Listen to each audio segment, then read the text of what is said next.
Two kids were playing outside, with the boy declaring, "I'm a wizard!" ready to strike down the girl pretending to be a monster.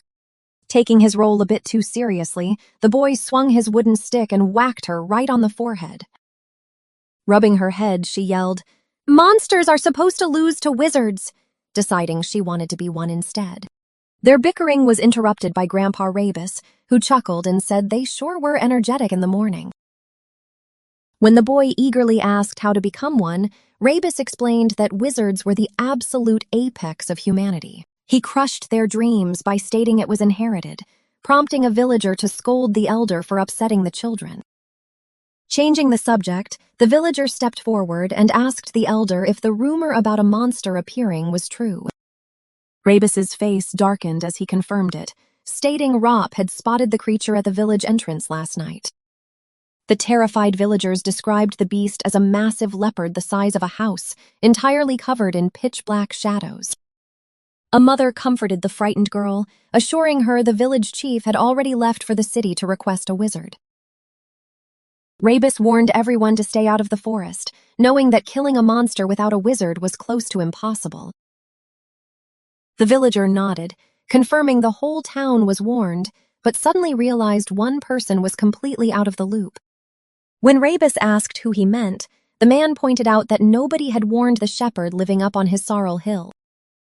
Far away from the safety of the bustling town walls lay the quiet, isolated pastures of the surrounding mountains. This was the quiet territory of Turan, a lone shepherd completely disconnected from the village's sudden monster panic. Blissfully unaware of any danger, Turan was busy taking a peaceful nap right in the middle of his flock.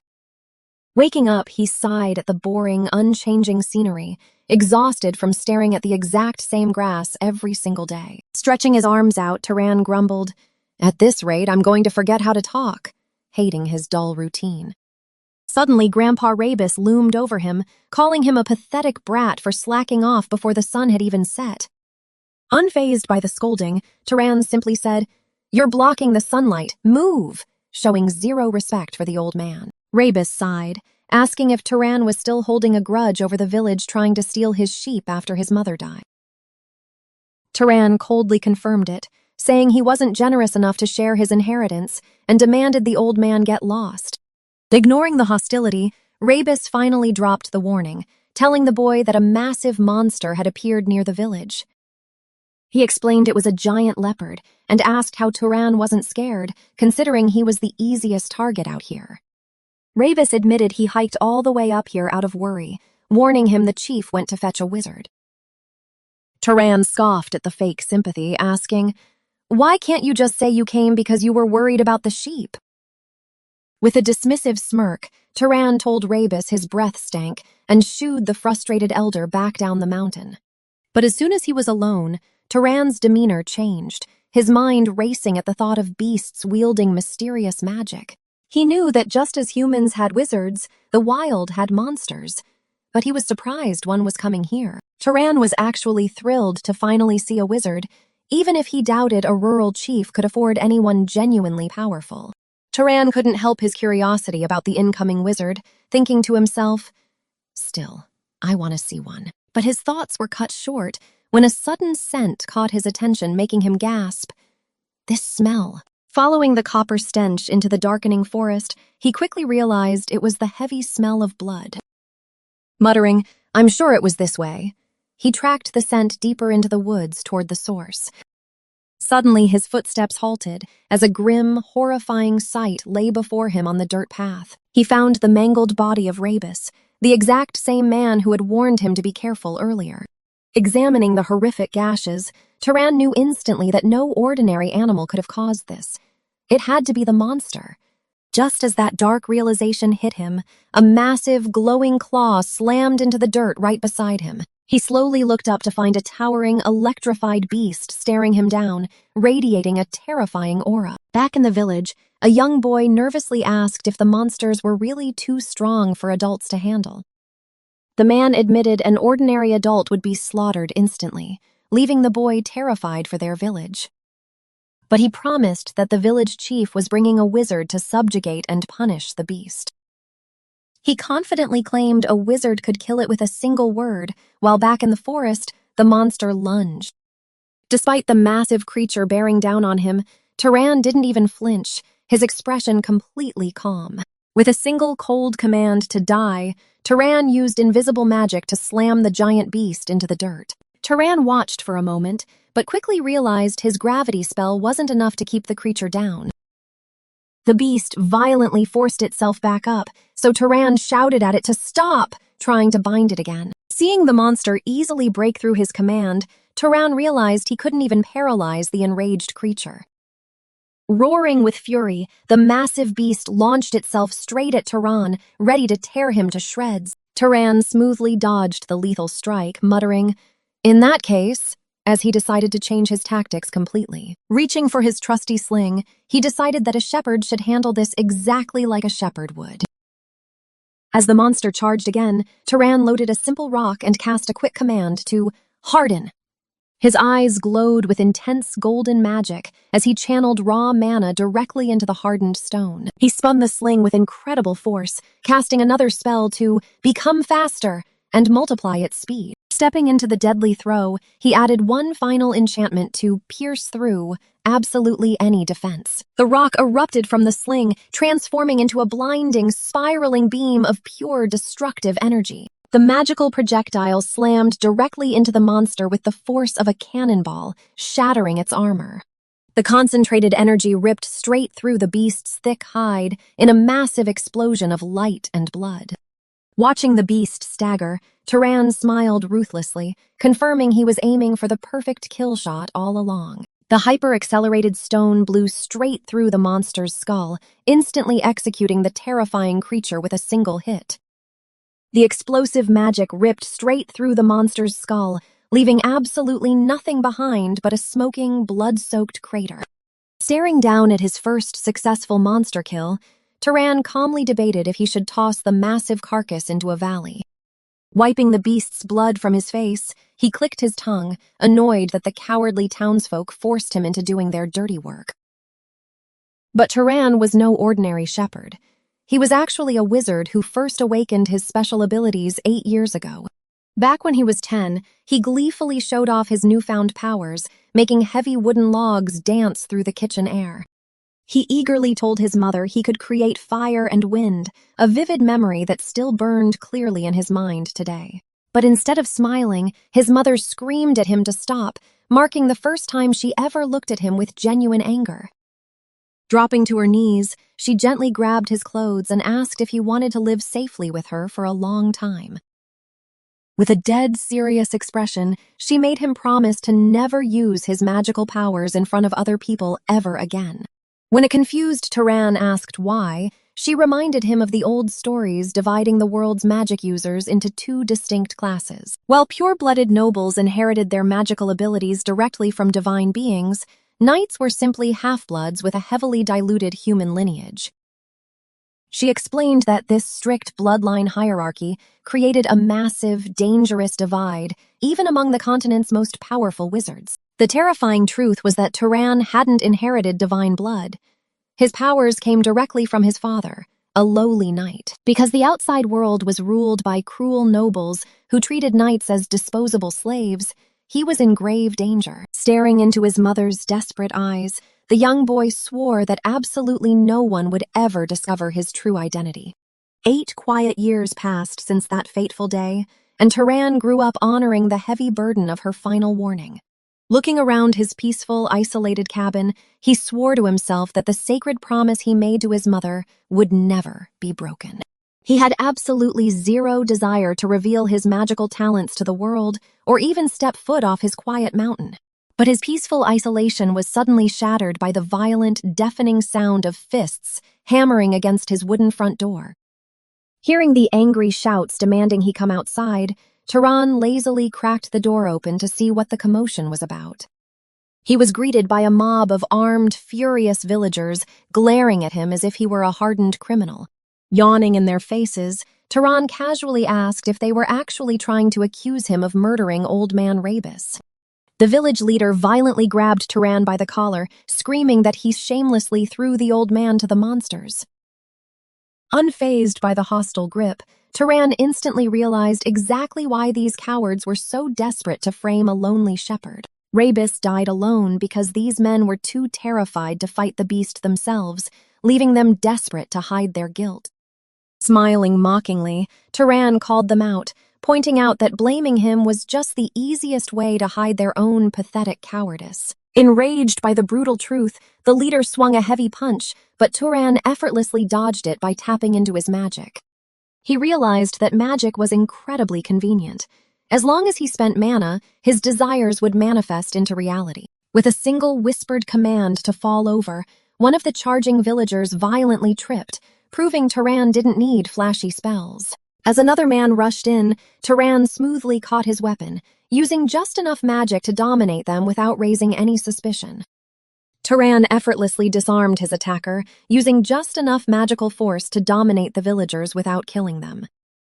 With a single swift motion, he sent their wooden clubs flying into the air, completely dismantling their pathetic assault. Leaving the men groaning in the grass, Turan reflected on how he had successfully hidden his magical abilities for 8 long years. He turned his cold gaze to the remaining onlookers, demanding to know if they were here to fight instead of attending the funeral.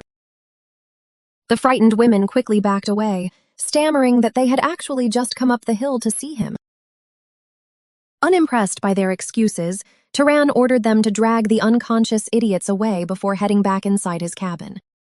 He knew the town would use this scuffle to rip him off, but he figured he could just beat a fair deal out of them. Assuming the villagers wouldn't dare return after that beating, he was suddenly interrupted by loud, frantic knocking at his door.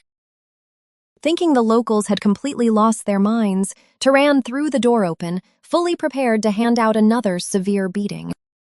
But instead of angry villagers, he found a towering, armed traveler who politely apologized for interrupting at a bad time. Realizing the stranger wasn't part of the angry mob, Turan dropped his hostile guard and explained his aggressive greeting. He internally panicked, wondering if his manners were proper enough since he never had to speak nicely to anyone in this miserable town. Curious about why a swordsman was wandering through their sleepy village, Turan offered to help him find a local inn. But seeing how weary the traveler looked, Turan let out a soft sigh and generously invited the stranger inside instead. He quickly set his wooden table, offering his unexpected guest a hearty meal of warm soup, fresh bread, and cured meats. As the man eagerly devoured the feast, he expressed surprise that Turan had never really interacted with anyone from outside the village. Turan explained he had lived his entire life as a humble shepherd on this hill, meaning tourists were incredibly rare. The traveler watched him closely over his drink, finding the young shepherd's refined demeanor surprisingly interesting. He pointed out that for an isolated country boy, Turan was incredibly well-mannered, praising his parents for raising him right. Turan softly revealed his mother had passed away, prompting the swordsman to offer a respectful, heartfelt prayer for her soul. Grateful for the kind words, Turan finally asked what brought a dangerous-looking man so far out into the quiet countryside. The traveler casually wiped his mouth and revealed he was hired to hunt down a monstrous puma roaming the area. Since Turan was secretly a wizard, his heightened senses told him that something about this traveler's story didn't add up. Turan deduced that this man was the wizard the village elder hired, which the stranger calmly confirmed with a nod. Pressing further, Turan revealed that he could clearly sense a monster in the area, yet there was no beast in sight. His gaze sharpened as he questioned why the man was so calm about a deadly beast supposedly roaming right outside. The traveler just grinned, pointing out that Turan was awfully brave for a simple shepherd who should be terrified right now. Dropping his friendly act entirely, the imposing stranger glared down at Turan and demanded to know his true identity. This tense confrontation triggered a childhood memory, back when a young Turan asked his mother why he had to hide his magic. She had warned him that nobles were like cruel shepherds, and their loyal knights were nothing more than vicious attack dogs. His mother's warnings echoed in his mind, reminding him that nobles would pretend to love him only to sacrifice him when convenient. She had made him promise to hide his magic, terrified that other wizards would drag him away and turn him into a disposable attack dog. Now facing a stranger who seemed to know the truth, Turan realized his lifelong secret was in jeopardy. Staring at the imposing man across his kitchen table, Turan mentally prepared himself for the absolute worst-case scenario. He knew that if this man planned to expose him, he would have no choice but to kill him right here and now. As Turan's eyes darkened with deadly intent, the silence stretched until the stranger finally asked why he wasn't answering. But instead of attacking, the man burst out laughing, completely ruining the tension by complaining that Turan's serious face made his joke awkward. Turan was completely baffled by the sudden shift in tone, admitting he didn't have much of a sense of humor. The stranger chuckled, apologizing for taking the teasing too far, before offering a friendly handshake to start over. Dropping the intimidating act, the man warmly introduced himself as Kiorn, a simple wanderer passing through the area. Turan introduced himself as an 18-year-old shepherd, only to be stunned when Kiorn revealed he was actually 75. Kiorn explained that wizards age much slower than ordinary people, adding that he had served the Arabian family for 60 years before leaving. He confessed he just wanted to spend his final years roaming freely, a sentiment Turan found surprisingly romantic. As they talked through the night, Turan realized how much he was enjoying this simple, harmless conversation with a genuinely good person. He had been so isolated his whole life that he didn't even notice the sun rising until Kiorn pointed out the late hour. Realizing he needed to get moving, Kiorn stood up and left a highly valuable Arabian silver coin to pay for the meal. Turan gratefully accepted the generous payment, and Kiorn flashed a smile, joking that he might return to mooch off him again someday. Later that morning, Turan stood out on the peaceful pastures, looking down at the quiet town below his hill. With a single calm command to gather, he casually used his magic to call his scattered flock together. The sheep obediently rushed to his side, completely unfazed by the subtle magical aura their shepherd was projecting. Petting his flock, Turan reflected on how nice it was to finally meet another wizard who spoke to him with such natural ease. Thinking back on how Kiorn had helped him earlier, Turan concluded that the wandering wizard was a truly kind-hearted man.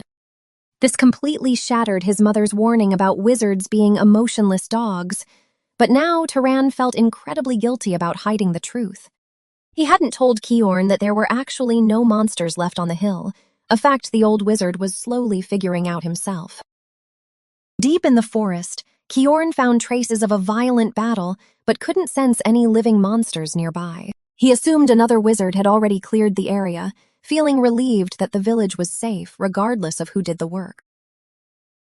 But his peaceful stroll was violently interrupted when an overwhelming, sinister aura suddenly materialized directly behind his back. A grotesque, shadowy claw with a glowing yellow eye slammed into the dirt, oozing dark magic into the soil. Kiorn watched in absolute horror as the mangled remains of a beast fused into a terrifying monster's wraith right before his eyes. Before Kiorn could even question who would create such an abomination, the undead creature lunged forward to tear him to shreds. Kiorn dodged the beast's massive strike, realizing that leaving a monster's mana unabsorbed always creates a wraith.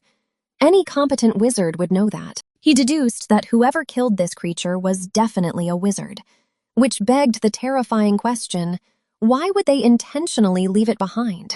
He briefly wondered if a novice was responsible, but a mere beginner couldn't have slain such a beast. Someone clearly had a dark intention. Whatever their sinister goal was, Kiorn knew he had to destroy the abomination right here and now, gathering his magic into a crackling blade. He unleashed a blinding bolt of energy directly at the creature's massive jaws, expecting to blast it to pieces. But to his absolute shock, his attack simply vanished into thin air. The monster's dark mana was vastly superior to his own. Panicking, Kiorn wondered if the beast was actively countering his spells. Before he could react, the shadowy ooze slithered right behind him. A towering, grotesque claw materialized from the darkness at his back, completely dwarfing the seasoned knight. With a single devastating swipe, the shadowy appendage swatted Kiorn away like a rag doll, sending him crashing across the dirt. Coughing up blood, Kiorn realized a mere knight had no chance against this thing. You'd need a high-ranking noble just to survive. Staring up at the towering monstrosity, he bitterly laughed at his rotten luck, accepting that his journey was going to end in this remote village. But Kiorn refused to just roll over and die. Gritting his teeth, he swore that if he was going down, he was taking it with him. Concentrating every last drop of his remaining mana into his hand, he prepared to strike the beast's core the moment it lunged at him. With a desperate battle cry, Kiorn threw himself directly into the path of the monster's terrifying, gaping maw. But just as the beast was about to snap him in half, a blinding flash of blue light illuminated the dark forest. A surging blade of pure magic sliced straight through the air, cleanly severing the monster's massive arm before it could reach Kiorn. The colossal wraith crashed to the ground as a calm voice broke the silence, casually asking Kiorn if he was all right. Kiorn stared in sheer disbelief. The man standing between him and certain death was none other than Turan, the seemingly ordinary village shepherd. Still trying to process the impossible, Kiorn gasped that Turan had been a wizard this whole time. Turan simply nodded in agreement. Kiorn demanded to know why Turan bothered to step in and save his life when he could have easily just walked away. Turan simply replied that it was because of his duty. This reminded Kiorn of a quiet conversation they had back in the cabin. Kiorn had asked the young wizard why he stayed in this poor village when his immense talent could easily earn him a luxurious life. Turan had smiled, explaining that the villagers were pitiful. They lived their entire lives trembling on the frontier without any basic protection. He firmly believed that since wizards inherited the power of gods, it was their absolute duty to protect the powerless commoners with pride. Kiorn warned him that most wizards didn't share that noble sentiment, but Turan just laughed, saying everyone had their own way of living. Snapped back to the deadly present, the wraith roared in fury. Kiorn desperately warned Turan that this monster was completely out of their league. Knowing they were outmatched, Kiorn ordered the young wizard to go evacuate the village immediately, promising to hold the beast back himself. Staring down the towering nightmare with its glowing green eye, Kiorn swallowed his fear, silently praying he could survive for just a few minutes. But instead of running away like he was told, Turan calmly told the veteran knight that everything was going to be perfectly fine. As a mysterious stone began to glow with intense blue magic, Turan confidently declared that his previous attack had already secured their victory. Watching in disbelief, Kiorn wondered if Turan was really holding back, shocked that a mountain boy could hunt a wraith meant for nobles. He quickly realized the swirling magic wasn't just a lucky trick, nor was it the reckless bravado of a runaway knight. Instead, the overwhelming power gathering before his eyes felt like witnessing the birth of a legend. Turan smirked as the energy peaked, admitting that he was actually curious to see his own limits too. With a flick of his wrist, Turan launched a massive barrage of glowing boulders directly into the towering beast. But Kiorn sparked his own fire magic, warning that talent wasn't enough against such a tough opponent, and they needed to join forces.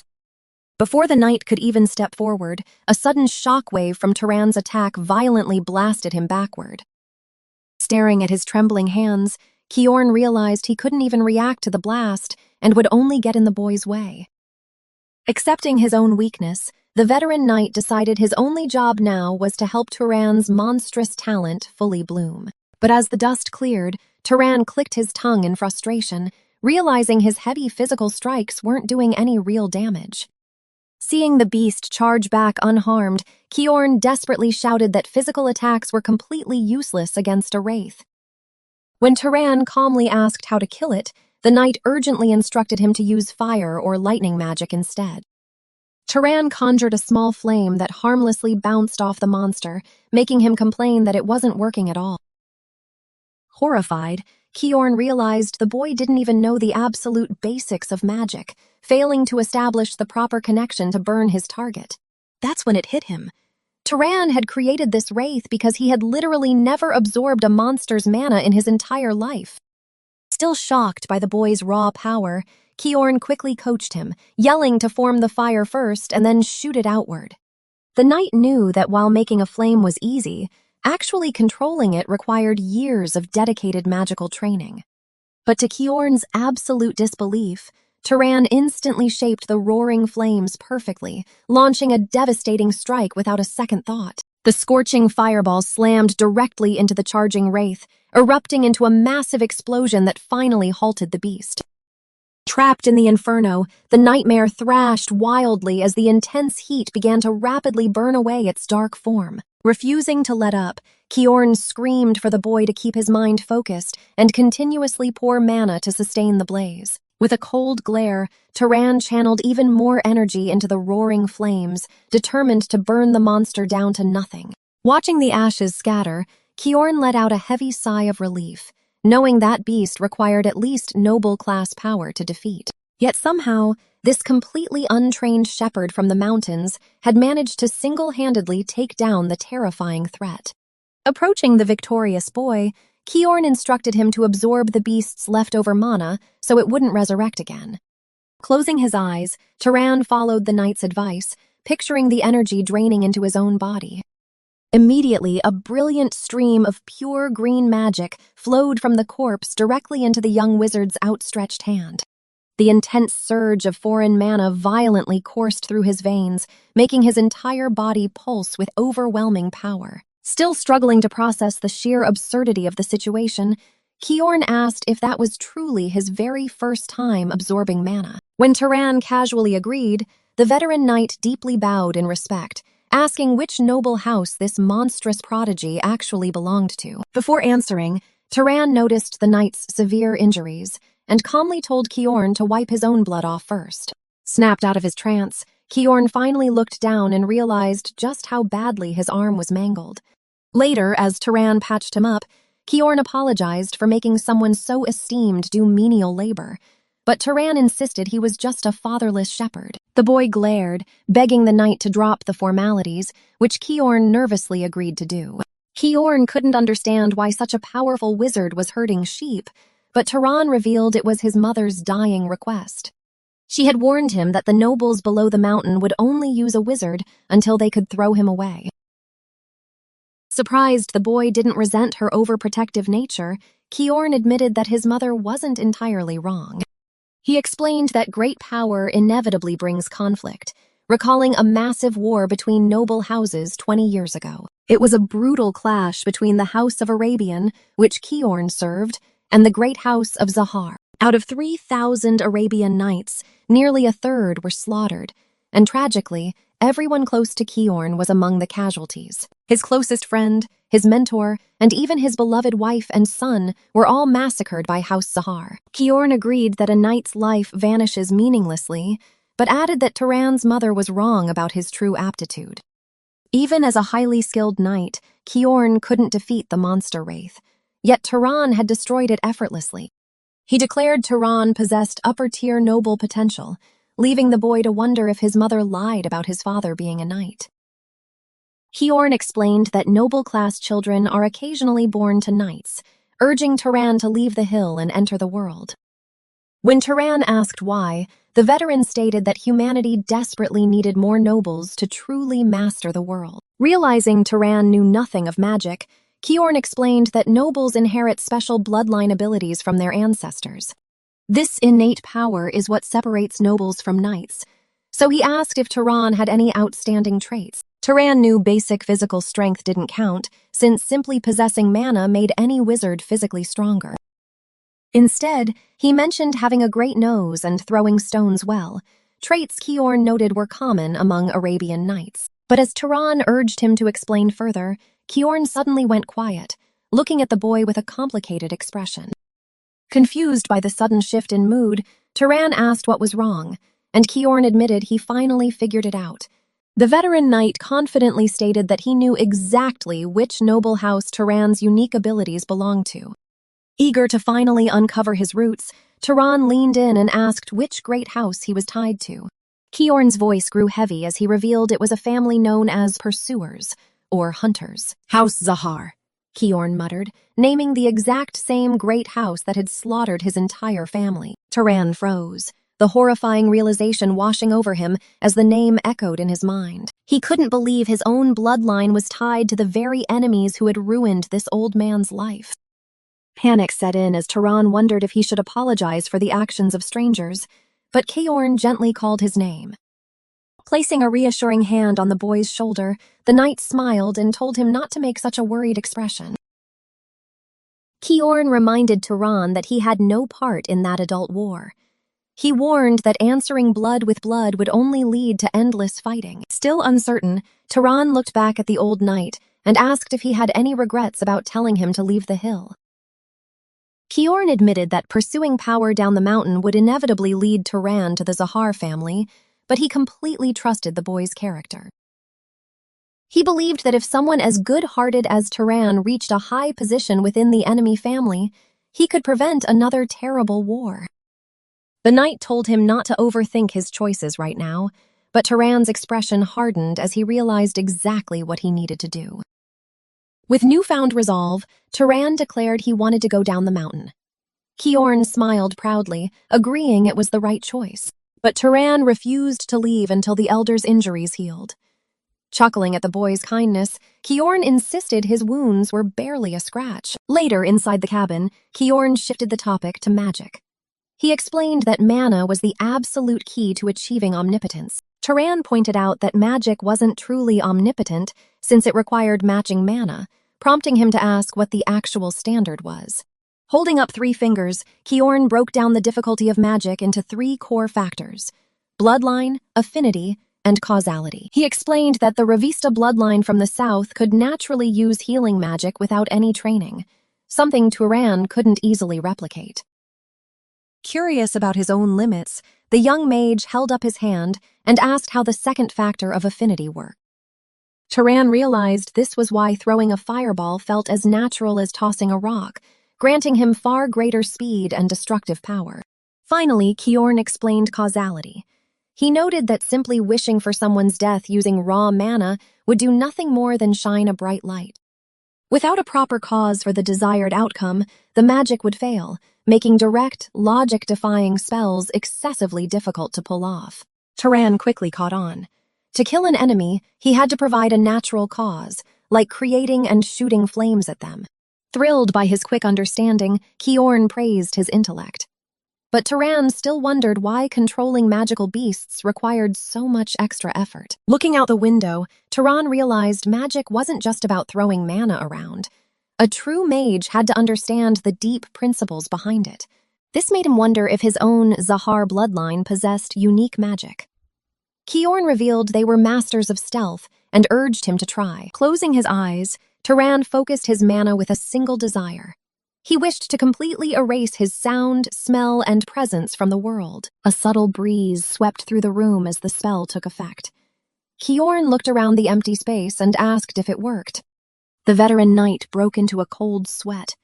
He stared right at the spot where the boy stood and admitted he couldn't see him. Turan's physical form warped and faded into thin air, leaving no trace behind as he perfectly blended into the quiet cabin. Turan realized just how terrifying this unfair ability was. Kiorn agreed, noting it was the very power the Arabian Knights feared most during the war. When Kiorn offered to teach him proper training methods, Turan hesitated, asking why he was sharing so much knowledge with an enemy family's mage. Placing a hand over his heart, Kiorn smiled warmly. He reminded the boy that he had saved his life, and his trust remained absolute. A few days later, the village erupted in chaos. A panicked farmer screamed at Turan, demanding to know who would herd the sheep now. Fully packed for his journey, Turan coldly told them to find their own shepherd, refusing to let them dictate what he did with his property. He warned them to buy his flock at a fair price, or he would release every single sheep into the wild for them to chase. The village chief swallowed hard in fear. He knew Turan was a man of his word, and irritating him would only lead to disaster. Kiorn handed over a pouch of coins, finally giving up and telling Turan he could do whatever he wanted. When Kiorn suggested collecting compensation, Turan declined, pointing out the old knight was the one who actually caught the beast. Kiorn smiled in agreement. Stopping on the dirt path, he announced that it was time for them to part ways. The knight apologized for refusing to travel together, claiming he preferred being alone, but Turan simply thanked him for everything. Calling him elder, Turan wished him well and genuinely hoped they would meet again with smiling faces. Turan watched Kiorn walk away for a long time.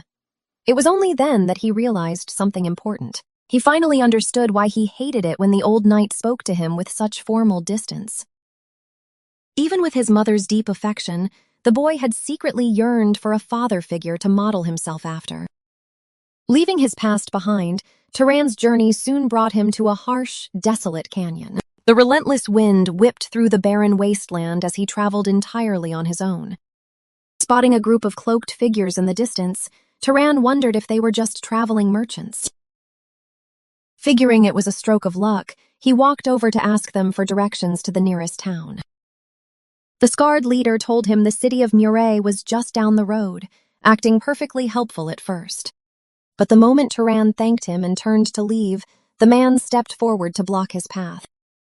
The stranger coldly stated that if Turan wanted information, he needed to give something in return. The cloaked men instantly surrounded him with drawn swords, demanding he hand over his bulging travel bag.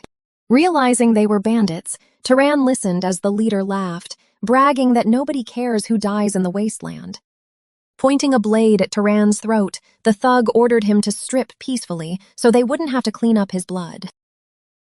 Turan's expression darkened as he realized these weren't just thieves, but murderers who killed without hesitation. Remembering his magical training sessions with Kiorn, Turan realized this was the perfect opportunity to test his skills. A confident smile crept across his face as he told the armed thieves he was going to use them for practice. The bandits scoffed at his arrogant declaration, wondering if the kid had completely lost his mind. They burst into laughter, mocking him for acting like a wizard, until Turan calmly raised his hand. With a single word, Turan summoned a violent tornado that sent the screaming bandits flying into the air. As the leader struggled to stand, Turan noted that shaping the wind manually saved him a massive amount of mana. Pulling out his canteen, Turan effortlessly drew out the water and instantly froze it into jagged ice spears. With a casual flick of his wrist, he launched the frozen projectiles straight at the terrified thieves. The ice shredded through the bandits. Turan calmly analyzed that throwing frozen stones was much deadlier than his standard water spells. The leader dropped to his knees, begging for mercy, completely ignoring his own men sneaking up to ambush Turan from behind. But Turan wasn't fooled. He instantly spun around, kicking up a massive shockwave of dust to crush the cowardly sneak attack. The bandit leader stared in absolute horror. Impossible. They're all dead? He muttered, realizing his entire crew had been wiped out. Turan looked down at the trembling man. He asked why the bandit assumed a lone traveler wouldn't be a powerful wizard. Because you bowed your head, Turan realized. The leader had acted too subservient earlier, practically giving away that he was an ordinary target. The bandit realized his fatal mistake. Turan coldly thanked him, saying this cowardly tactic had taught him a very useful lesson. Desperate, the leader begged for his life, hoping for mercy. But Turan didn't hesitate, instantly summoning a lethal sphere of water. In that moment, Turan remembered the strict advice his mentor Kiorn had given him before he left the village. Kiorn had warned him to never show mercy to scum. Bandits would never hesitate to harm others for their own profit. Turan stared at the bandit's lifeless body. A life I spare out of pity could end up harming 10 good people, he muttered. With the threat eliminated, Turan gathered his things and followed the deep wheel tracks the bandits had left in the sand. As he walked the lonely desert road, a sharp thought burned into his mind. He had just killed people. Guilt weighed heavily on his chest, but he knew he couldn't let them go. Those men would have just robbed someone else tomorrow. Remembering his master's teachings, Turan's chaotic heart finally settled. He left the bloody scene behind, letting the desert tracks slowly fade. After a long journey, the sandy dunes finally gave way to green plains. Turan's eyes widened as he arrived in a new world. So that's the place, he whispered, looking down at the sprawling, lively streets of the small city of Murray. Turan wandered through the bustling market, completely mesmerized. He had never seen so many people or such towering architecture in his life. Wanting to find a place to stay, he politely approached a fruit vendor. "Excuse me," he said to the welcoming merchant. Turan remembered Kiorn telling him to look for an inn, so he told the vendor he wasn't there to buy anything. The merchant's smile instantly vanished.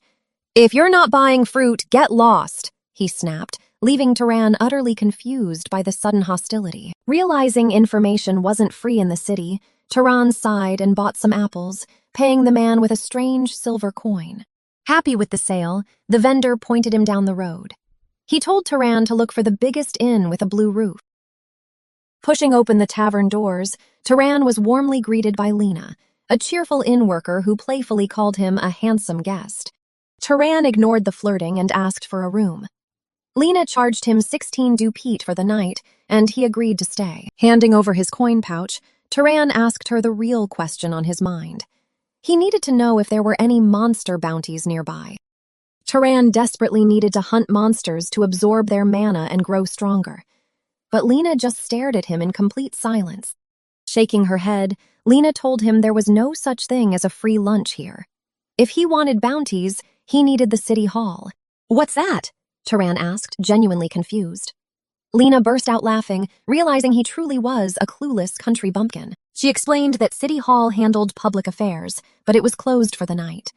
He'd have to wait until tomorrow to find work. Leaning in, Lena asked if he was a monster hunter. She mentioned a superstition that ordinary people who hunt monsters eventually become wizards. "It's a real fact," a booming voice interrupted. A bulky hunter named Midden grabbed Turan's shoulder, claiming he had seen it with his own eyes. The tavern erupted in shock that Midden was still alive. The hunter just laughed, swearing he wouldn't die until he became a wizard himself. Turan asked for more details about this theory. Lena explained that since wizards get stronger by hunting monsters, ordinary people might become wizards the same way. Midden proudly declared his group hunted to become wizards. But when Turan asked who had succeeded, Midden admitted only 4 real wizards lived in the city. Turan questioned how they planned to hunt with such shabby gear. When asked about his own weapon, Turan simply pulled out a worn sling. He explained it was perfect for firing small stones quickly. Unimpressed, Midden suggested it was only good for rabbits, but still offered Turan a spot. Turan flashed a polite smile, but firmly turned down the hunter's offer, preferring to work alone. Later that night, resting in his rented room, Turan convinced himself he had no reason to join a group of amateur monster hunters. Staring at the ceiling, he let out a heavy sigh. It had been a chaotic day, and he still couldn't believe he left his village. He summoned a spark of magic to his hand, wondering what his future held, when a sudden knock at the door broke his concentration. Turan cautiously approached the door. His mind flashed back to his mentor's strict warnings about letting his guard down, even in a safe inn. The old man had drilled into him that cities were dangerous places where threats lurked around every corner, a lesson Turan took to heart. Not taking any chances, Turan channeled magic into his hand, ready to blast whoever was waiting on the other side. He slowly cracked the door open, his eyes widening in surprise when he saw who had come visiting so late at night. It was Lena. Flashing a sweet smile, she stepped close and smoothly offered to keep him warm for the cold night. Turan played dumb, but Lena just laughed, slowly untying her top and making her true intentions crystal clear. Pushing her way into the room, she bluntly offered to do whatever he wanted for just a little bit of coin. She traced her hand across his chest, telling him not to hide his desires, but Turan immediately closed his eyes to block her out. His mentor's frantic voice echoed in his head, screaming at him to stay away from inmaids and prostitutes at all costs. The old man warned that while their shepherd blood resisted diseases, a careless mistake could easily pass an infection to his future wife. Remembering the warning not to let cheap desires trap him, Turan realized that surviving the city meant fighting off more than just monsters. After kicking a very annoyed Lena out, Turan laid back down. He realized that in the city, absolutely everything had a price tag attached. Meanwhile, back at the tavern, one of Midden's men leaned in, questioning his boss's sudden interest in the strange kid. He asked why Midden wanted to recruit someone so useless. Midden smirked, claiming the kid's cocky attitude made him perfect monster bait. But deep down, Midden admitted the boy reminded him of his younger self. Seeing Turan armed with just a sling genuinely worried the veteran. He figured keeping the kid close was the only way to protect him. His men just laughed, calling Midden a soft-hearted fool. Unaware of the hunter's pity, Turan smiled as he drifted off to sleep, feeling strangely optimistic about his new life. As dawn broke over the bustling streets, Turan thought that maybe the city wasn't as cold and unforgiving as he had feared. Eager to start, he visited the local office. The clerk eyed his plain clothes and asked if he was some sort of official. Turan bluntly stated he was there to hunt monsters. The clerk just stared blankly, clearly thinking the boy didn't look the part at all. Turan remembered his mentor's harsh warning that the outside world would never be kind to a scruffy shepherd boy. The old man had told him the easiest way to earn respect was to reveal he was a wizard, making ordinary people instantly bow. The clerk slid a bounty poster across the desk, warning Turan he couldn't take it with him. Turan examined the drawing of a blade crow as the clerk explained that any unpurified monster corpse would turn into a deadly wraith. Remembering the horrifying consequences of a wraith, Turan solemnly swore he wouldn't repeat the mistakes of his past.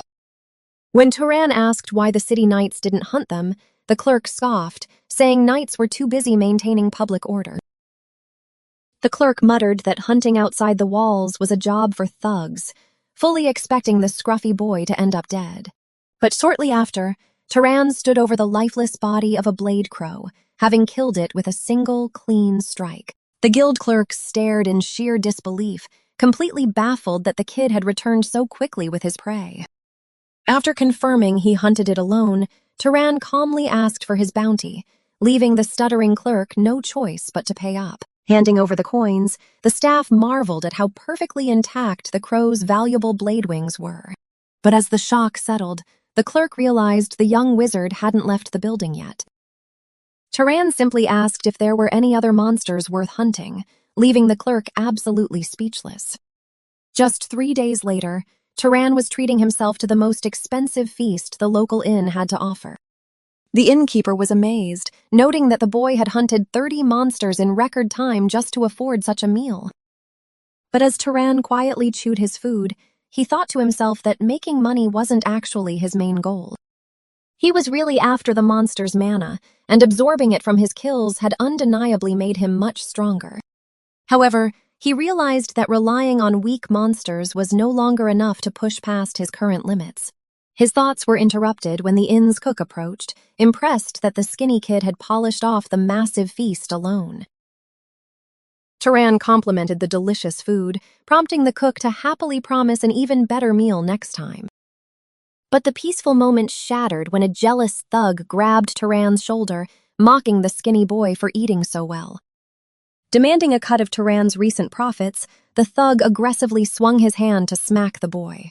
But Turan effortlessly deflected the blow, calmly asking if the man still wanted his so-called charity. Enraged, the thug threw a heavy punch, but Turan easily slipped past his guard and delivered a swift counterattack. With a single strike, the attacker was sent crashing backward into the inn's wooden tables. When the thug's partner tried to jump in, Turan casually tossed him across the room with a mere flick of his wrist. The commotion finally caught the attention of the innkeeper, whose friendly smile quickly turned menacing. She furiously ordered them to stop fighting in her inn, forcing the thugs to immediately bow their heads in shame. Later, the mercenary leader formally apologized to Turan, promising that his men would never step out of line again. He explained that their crew had been desperate for coin, which made the men jealous of Turan's sudden success.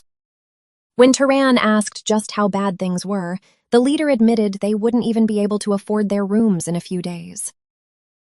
Without hesitation, Turan handed over a pouch of coins, repaying the leader for his earlier kindness when he had offered to protect him.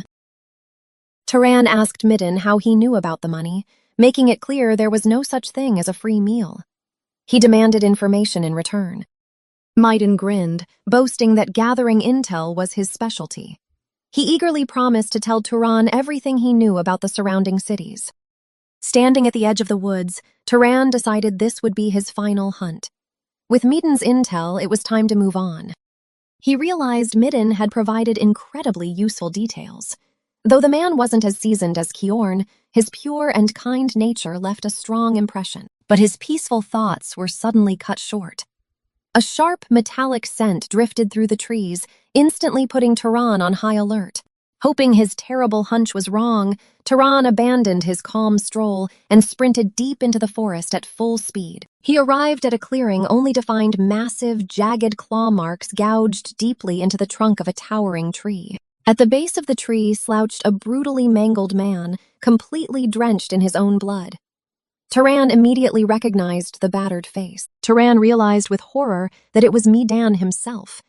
He watched in grim silence as the dying leader's eye weakly twitched open. Seeing the spilled coins he had just gifted them, Turan knelt beside the battered leader. He softly asked what in the world had happened.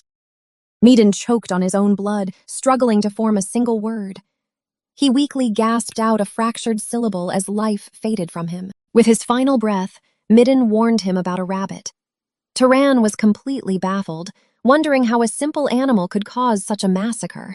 The chilling crunch of bones answered his question. Turan turned to see a monstrous beast feasting on the remains of the slaughtered crew. This was no ordinary rabbit. It was a massive, bloodthirsty mutation with glowing red eyes, and it had just locked its sights on him. Before Turan could even process the sight, the creature launched itself forward with terrifying speed, closing the distance in a split second. Barely evading the lethal strike, Turan realized one wrong move meant death. He instantly retaliated, conjuring a sharp blade of wind. Using his momentum from the dodge, he flipped backward and hurled the concentrated crescent of wind directly at the beast. The magical strike landed a direct hit, but instead of slicing through flesh, the wind blade completely shattered against the monster's thick fur. Turan gritted his teeth, realizing this creature was completely immune to long-range attacks. He needed a different strategy to pierce its defenses. But the monster didn't give him a second to think. It propelled itself forward again, aiming to tear Turan apart with its massive claws. Waiting for the perfect opening, Turan locked onto the beast's glowing red eye and prepared a devastating counterattack at point-blank range.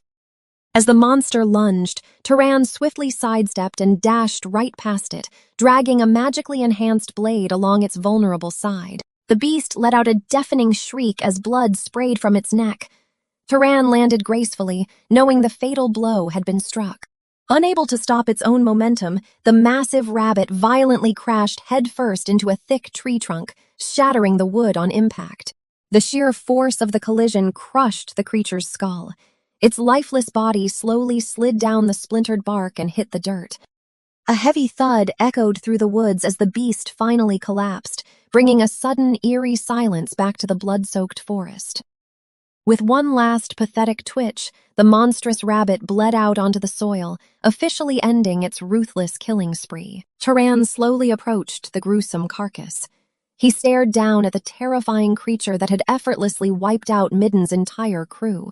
Knowing he couldn't let their deaths be in vain, he extended his hand toward the beast to harvest its residual magical energy. As pure green mana flowed into him, Turan was shocked.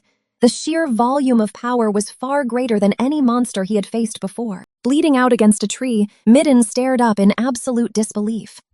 "I can't believe this," he gasped, finally realizing Turan was a wizard all along. Turan calmly nodded, asking if any of his fallen crew had families to receive their belongings. Tears streamed down Midan's face as he whispered, "No." With his dying breath, Midan called him boss, triggering a memory. Midan had once told him about a great city called Orem that housed a massive library. Back then, the mere mention of thousands of books had instantly grabbed Turan's attention. Midan had chuckled, noticing how the quiet shepherd finally looked interested. But Turan knew not just anyone could walk right in, asking the mercenary exactly how someone was supposed to gain access. Midan revealed that only true wizards were allowed inside the grand building. Hearing that, Turan had quietly made his decision right then and there. Snapping back to grim reality, Turan stood before 3 freshly dug graves. "I'm going to that great city you mentioned, Orem," he promised Midan's spirit. Leaving the tragic hillside behind, Turan set off down the forest path alone. "I hope you're happy there," he whispered, bidding his brief companions farewell. After a long journey, Turan finally arrived at the bustling settlement, taking in the sights of civilization he had avoided for so long. Staring at the sprawling architecture, he felt embarrassed for ever being impressed by smaller towns. The great city of Orem was absolutely breathtaking. Joining the massive line at the gates, Turan was surprised by the crowd. He guessed the heavily armed guards were screening for wanted criminals. Admiring the city's strict system, his thoughts were cut short when a guard suddenly blocked his path. "Halt!" the man barked, leaving Turan confused. The guard bluntly denied him entry, completely disgusted by his appearance. He ordered Turan to go dust off his filthy clothes before stepping inside. After finally getting inside, Turan found himself standing before a towering spire wrapped in massive vines. This was the legendary library Midden had told him about. The building's sheer scale was overwhelming, and Turan was certain it was constructed using magic. He confidently approached the guards stationed at the ornate doors. When he stated his business, the guards scoffed, reminding him it was strictly for wizards. Turan bluntly replied that he was one, angering the guard.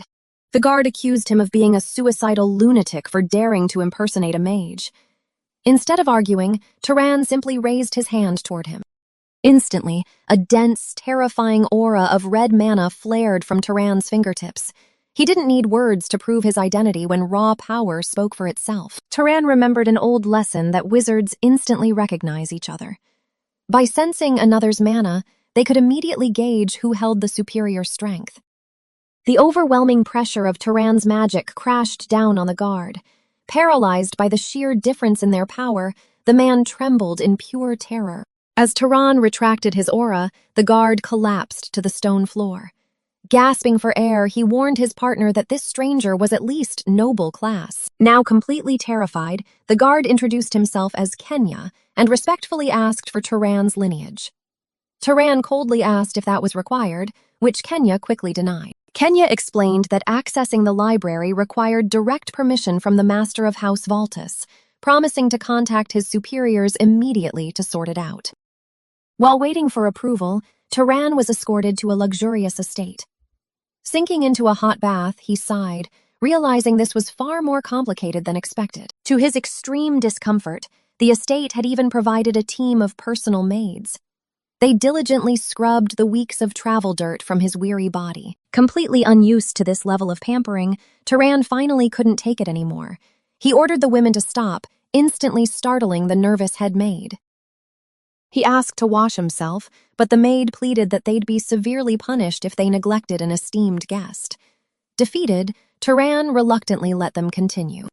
After surviving the aggressive bath, Turan stepped out feeling like a completely new man. The sprawling Valtus estate was truly a world away from his humble hill. When the head maid turned around to check on him, she completely froze. Her cheeks flushed bright red as she gasped in sheer amazement at his transformation. Dressed in a pristine noble's uniform, Turan looked like absolute royalty. Noticing her staring, he innocently tied his hair back and asked if something was on his face. The flustered maid begged forgiveness for staring at his beauty. Turan smiled gently, assuring her there was absolutely nothing to forgive. But their quiet moment was interrupted when a voice echoed from the doorway, thoroughly impressed by his new look. A pink-haired girl strode into the hall with her massive bodyguard, her eyes locked right onto Turan. She boldly teased that the beggar who showed up earlier now looked like a proper prince. When she introduced herself as Azella and asked for his house, Turan politely claimed it was a personal secret. Intrigued by his hidden identity, Azella flashed a mischievous smirk and decided to test him with a little prank. Without warning, she unleashed a massive burst of fiery aura, demanding that he show her his mana. Caught off guard by the sudden pressure, Turan braced himself as the scorching heat surrounded him. His eyes glowed a piercing blue as he instinctively flared his own magic to push back against her aggressive aura.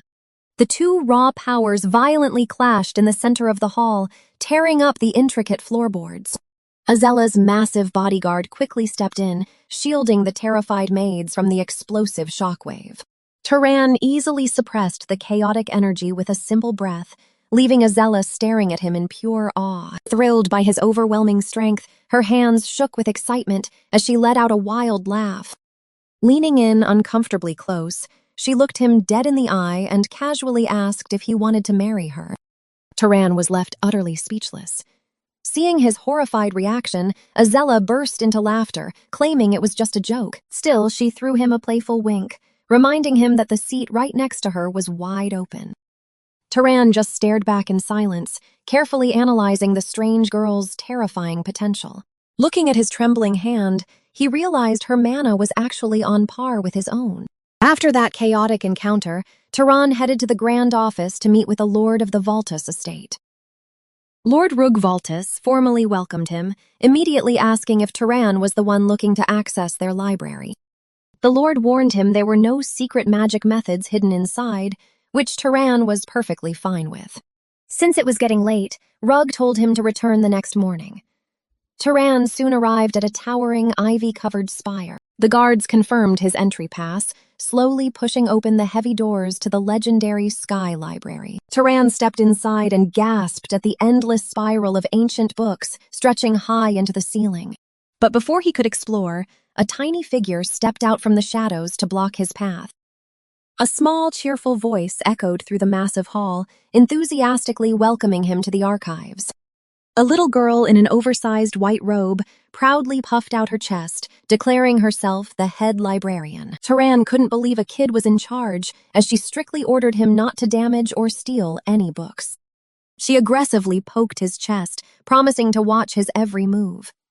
Turan awkwardly asked her to keep her distance. Eager to help, the tiny librarian innocently asked if he wanted history, romance, or something a little more erotic. Turan admitted he needed to learn basic common sense about the world, so the tiny librarian slammed a massive stack of books onto the table. She warned that the ancient texts might not be exactly what he needed, but pointed out a section that could help him get started. Picking up a heavy tome, Turan marveled at the object in his hands, realizing this was his very first time holding a real book. As he carefully turned the crisp pages, his eyes widened at the dense text, completely captivated by the wealth of information. He whispered that it was amazing, and from that day on, he fell into a strict routine of reading in the library from dawn until dusk. He rapidly absorbed the continent's geography, the diverse races that inhabited it, and the proper etiquette required of a true wizard. With every new piece of knowledge he accumulated, the once mysterious world outside his hill grew incredibly clear and vivid in his mind. Eventually, the local lord called him in, noting Turan's excellent use of the library and reminding him that access was an act of goodwill. But goodwill wasn't free. The lord demanded payment, explaining that a rogue monster had been slaughtering travelers just north of Orem. 4 knights had already been eaten trying to subjugate it, so the lord desperately needed a noble like Turan to step in and hunt it down. Turan agreed, believing wizards ought to protect people, but inwardly he wondered if normal wizards actually got involved in dirty work like this. The lord mentioned the vital trade route had been blocked for 10 days, making Turan realize this crisis was exactly why he got library access so easily. Knowing he owed the lord a favor, Turan joined a subjugation squad and marched out of the city gates toward the northern road. A pink-haired girl complained that her father was making a huge fuss by dragging a guest along, asking if he thought they were unreliable. Turan clarified he wasn't blaming them, while a black-haired knight warned the girl that calling the lord fussy was crossing a line. She told him to drop it, so the knight turned to Turan, politely introducing himself as Marvin Valtus. The girl angrily kicked a rock, grumbling that they should just kill the beast quickly so they could all go back and rest. Out of nowhere, Marvin leaned in and asked if Turan was interested in his big sister, prompting a blunt and immediate rejection. Marvin smiled, saying that was a massive relief, before suddenly shouting for the entire squad to stop in their tracks. The group halted in the dense forest, their eyes falling upon the shattered remains of a merchant cart abandoned on the dirt path. A knight deduced that since the northern route was blocked, these peddlers must have come from the south before getting ambushed. Inspecting the wreckage, Turan noticed a massive imprint left on the splintered wood and immediately identified the culprit as a giant monkey. He pointed out the handprint's angle, explaining that the beast attacked the peddlers and then retreated deep into the forest, leaving a trail. The girl admitted she was terrible at pursuit magic, and Marvin couldn't do it either, leaving them completely stranded without a tracker. Turan volunteered to find the trail himself, making the girl wonder if he belonged to a special bloodline of trackers. Pulling out a piece of cloth from the wreckage, Turan casually mentioned he was just used to the spell, instantly casting a search enchantment. His eyes glowed as a stream of blue magical mist shot out from his hand, weaving through the trees to lock onto the beast's scent. He led the squad straight to a rushing river, pointing to the water's edge and explaining that the trail completely vanished there. The girl scoffed, doubting a mere beast was smart enough to wash its body to avoid tracking, but Turan figured it just wanted a bath. Suddenly, the magical mist violently flared back toward them, prompting Turan to scream at his squad that the monster was right behind them. Just as Turan warned, a massive, glowing ape erupted from the mist, roaring fiercely as it caught the squad completely off guard. The beast hoisted a massive boulder overhead, prompting the bearded squad leader to scream at his men to dodge the crushing blow. But it was too late. The shockwave from the beast's attack blasted the knights into the air, tearing through them with agonizing screams. Turan effortlessly leaped backward out of the danger zone. Unlike the struggling knights, he remained completely composed. The devastating strike left the frontline knights battered, bleeding, and entirely defenseless against the monster's overwhelming power. As the pink-haired noble girl landed safely, Turan watched the carnage, realizing his mother wasn't wrong about how fragile people were outside. The girl furiously ordered the remaining men to attack, but the beast immediately turned on its heels and bolted down the trail. Realizing the monster was actually retreating, the squad frantically chased after it, determined not to let the ambush go unpunished. But the beast was incredibly fast. Just as they started losing it in the trees, a massive boulder shot straight toward the girl's face. Before the rock could crush her, a brilliant blue beam of magic sliced it in half, striking the monster and making it shriek. The girl and her companion froze in shock as Turan casually stepped out from the dust, magic swirling around his hands. He didn't even flinch. Turan had effortlessly intercepted the lethal attack, proving his magical abilities were on a completely different level. The girl realized that if Turan hadn't reacted so quickly, that high-speed projectile would have easily taken her head off. The piercing magical beam hadn't just saved her life, it had critically wounded the fleeing beast, stopping it dead in its tracks. Now fully aware of Turan's true strength, the squad could only watch in awe as he calmly took control of the battlefield. Turan simply maintained his composed expression, waiting to see if the arrogant nobles would finally step up and finish the job. Seeing the monster finally grounded, the pink-haired girl seized her chance. She thrust her hand forward and furiously screamed at the beast to die. A blinding surge of mana erupted from her palm, instantly taking the terrifying shape of a massive, roaring serpent made entirely of flames. The fiery construct lunged forward with incredible speed, opening its blazing jaws to completely engulf the helpless, shrieking monster in an instant. As the beast was incinerated in a massive explosion, Turan realized this devastating power was the famous bloodline ability of House Valtus's pyromaniacs. The squad breathed a heavy sigh of relief. Smiling, the girl casually joked about getting chills from the boulder, completely ignoring Turan's intervention. Her companion teased her for being scared, but she quickly snapped back that he was the one who had screamed like a little girl. While the nobles bickered, the rest of the squad desperately tended to their gruesome injuries. Turan figured they were incredibly lucky nobody actually died. Still, Turan couldn't help but feel frustrated. Even though it was a surprise attack, a competent squad easily could have avoided these severe casualties. He realized the nobles were physically stronger than the knights due to their mana, yet they shamelessly used the weaker men as human shields. When the noble noticed him staring, Turan quickly hid his disgust with a fake smile, inviting them over to absorb the dead monster's mana. They gathered around the scorched corpse, and Turan eagerly extended his hand, pulling the beast's lingering green mana directly into his own body. Turan was thrilled to confirm that sharing the absorption didn't reduce his gains. Meanwhile, the two nobles quickly hit their pathetic mana growth limits. Watching Turan continue to absorb energy, the girl finally understood why her father hired him. though she still vastly underestimated his true power. She assumed he was just a talented noble, completely unaware that the seemingly ordinary shepherd standing before her possessed a practically bottomless magical capacity. As the group headed back, the noble praised Turan, admitting they would have died without his tracking skills and final strike.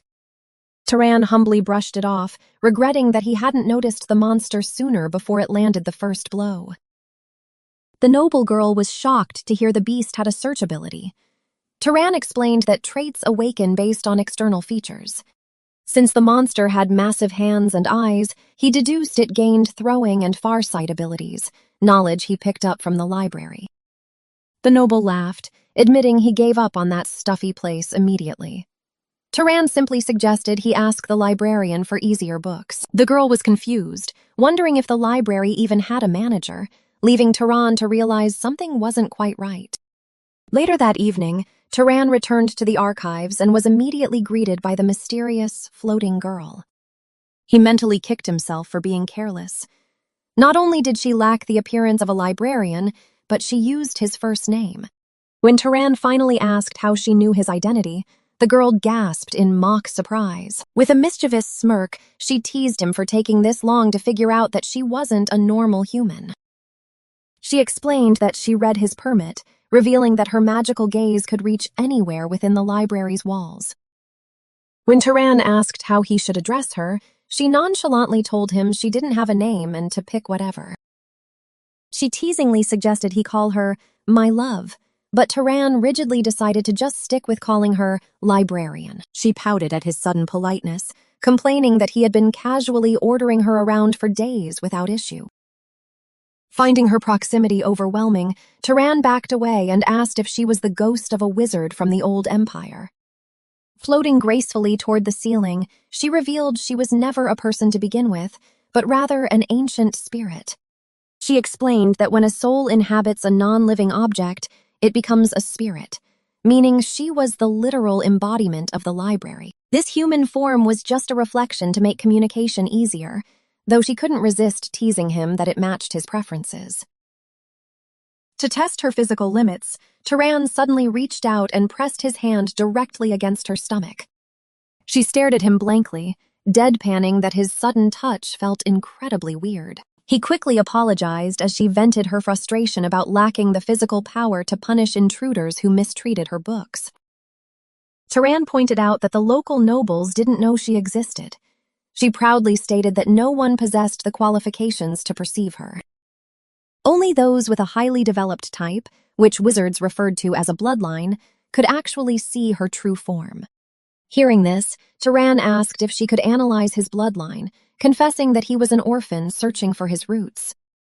Her eyes lit up with excitement as she crept closer, asking for his consent to thoroughly examine his body.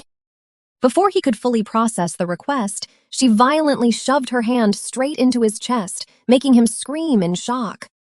Smiling brightly at their new connection, she read his mana, identifying the dominant traits of the pursuer and hunter bloodlines. Turan confirmed those belonged to House Sahar, but the spirit's eyes suddenly went wide with absolute shock. She excitedly revealed his bloodline was mixed. He was the child of 2 different lineages, though the second half was completely locked away. She assured him it would naturally unlock as he grew stronger, leaving Turan to quietly wonder about the true identity of his mother. Turan suspected the spirit was actually a noble descendant with diluted blood. Thanking her, he prepared to leave, but she begged him to stay. Having figured out her true identity, Turan decided he wouldn't just read in silence anymore. Instead, he bombarded her with questions. She possessed knowledge from books that had vanished thousands of years ago, teaching him about invisible substances. She showed him how to shape water into a floating lens to see the microscopic world. To Turan, this plain explanation was an immeasurable treasure. Through her, he learned that microscopic germs were the true cause behind illnesses and the decay of living things. He quickly grasped the scientific principles of light refraction and friction. Eager to test his new knowledge, he decided to experiment with decay. With a single touch, he accelerated the life cycle of an apple, turning it into a shriveled, rotten husk in mere seconds. He was amazed. Understanding the science behind the magic allowed him to use far less mana, drastically raising his overall skill as a wizard. Realized powerful noble houses must be monopolizing this knowledge. If every wizard knew it, they'd lose their competitive edge, he deduced. Spirit agreed, explaining why the world's knowledge kept regressing. With nothing left to learn here, Turan decided it was finally time to leave. Spirit floated frantically, begging him to take her along, but Turan noted the tower's owner had been dropping hints for him to depart. Crashing to the floor, she admitted she couldn't actually leave. She pleaded with him to stay, promising to take good care of him. Turan bluntly declined. Pouting, the spirit crossed her arms, realizing she could never convince him to abandon his journey. She advised him to seek out the gods' legacies scattered across the land. Turan promised he would come back to visit. He tried to act aloof, telling him to come if he wanted to, but Turan just smiled warmly at her childishness. "Don't worry," he reassured her. "There are still so many books I haven't read yet." Stepping out into the world, Turan consulted the continental map he'd memorized from the library's vast archives. He set his sights on House Zahar, determined to track down the truth about his parents' hidden past. The map indicated their base was located in the Enril Desert, far to the east of his current position. The journey would be long, but Turan smiled, figuring there was absolutely no need to rush. Setting up camp, he reasoned that any clues had already survived 18 years. Arriving a few days later wouldn't make them disappear. His peaceful hike was interrupted the next day when a frantic horse's neigh echoed through the dense woods. Pushing through the thick brush, Turan peeked out to see what was causing the commotion. Massive, muscular horse was rearing up defensively, standing guard over a collapsed man lying in the dirt.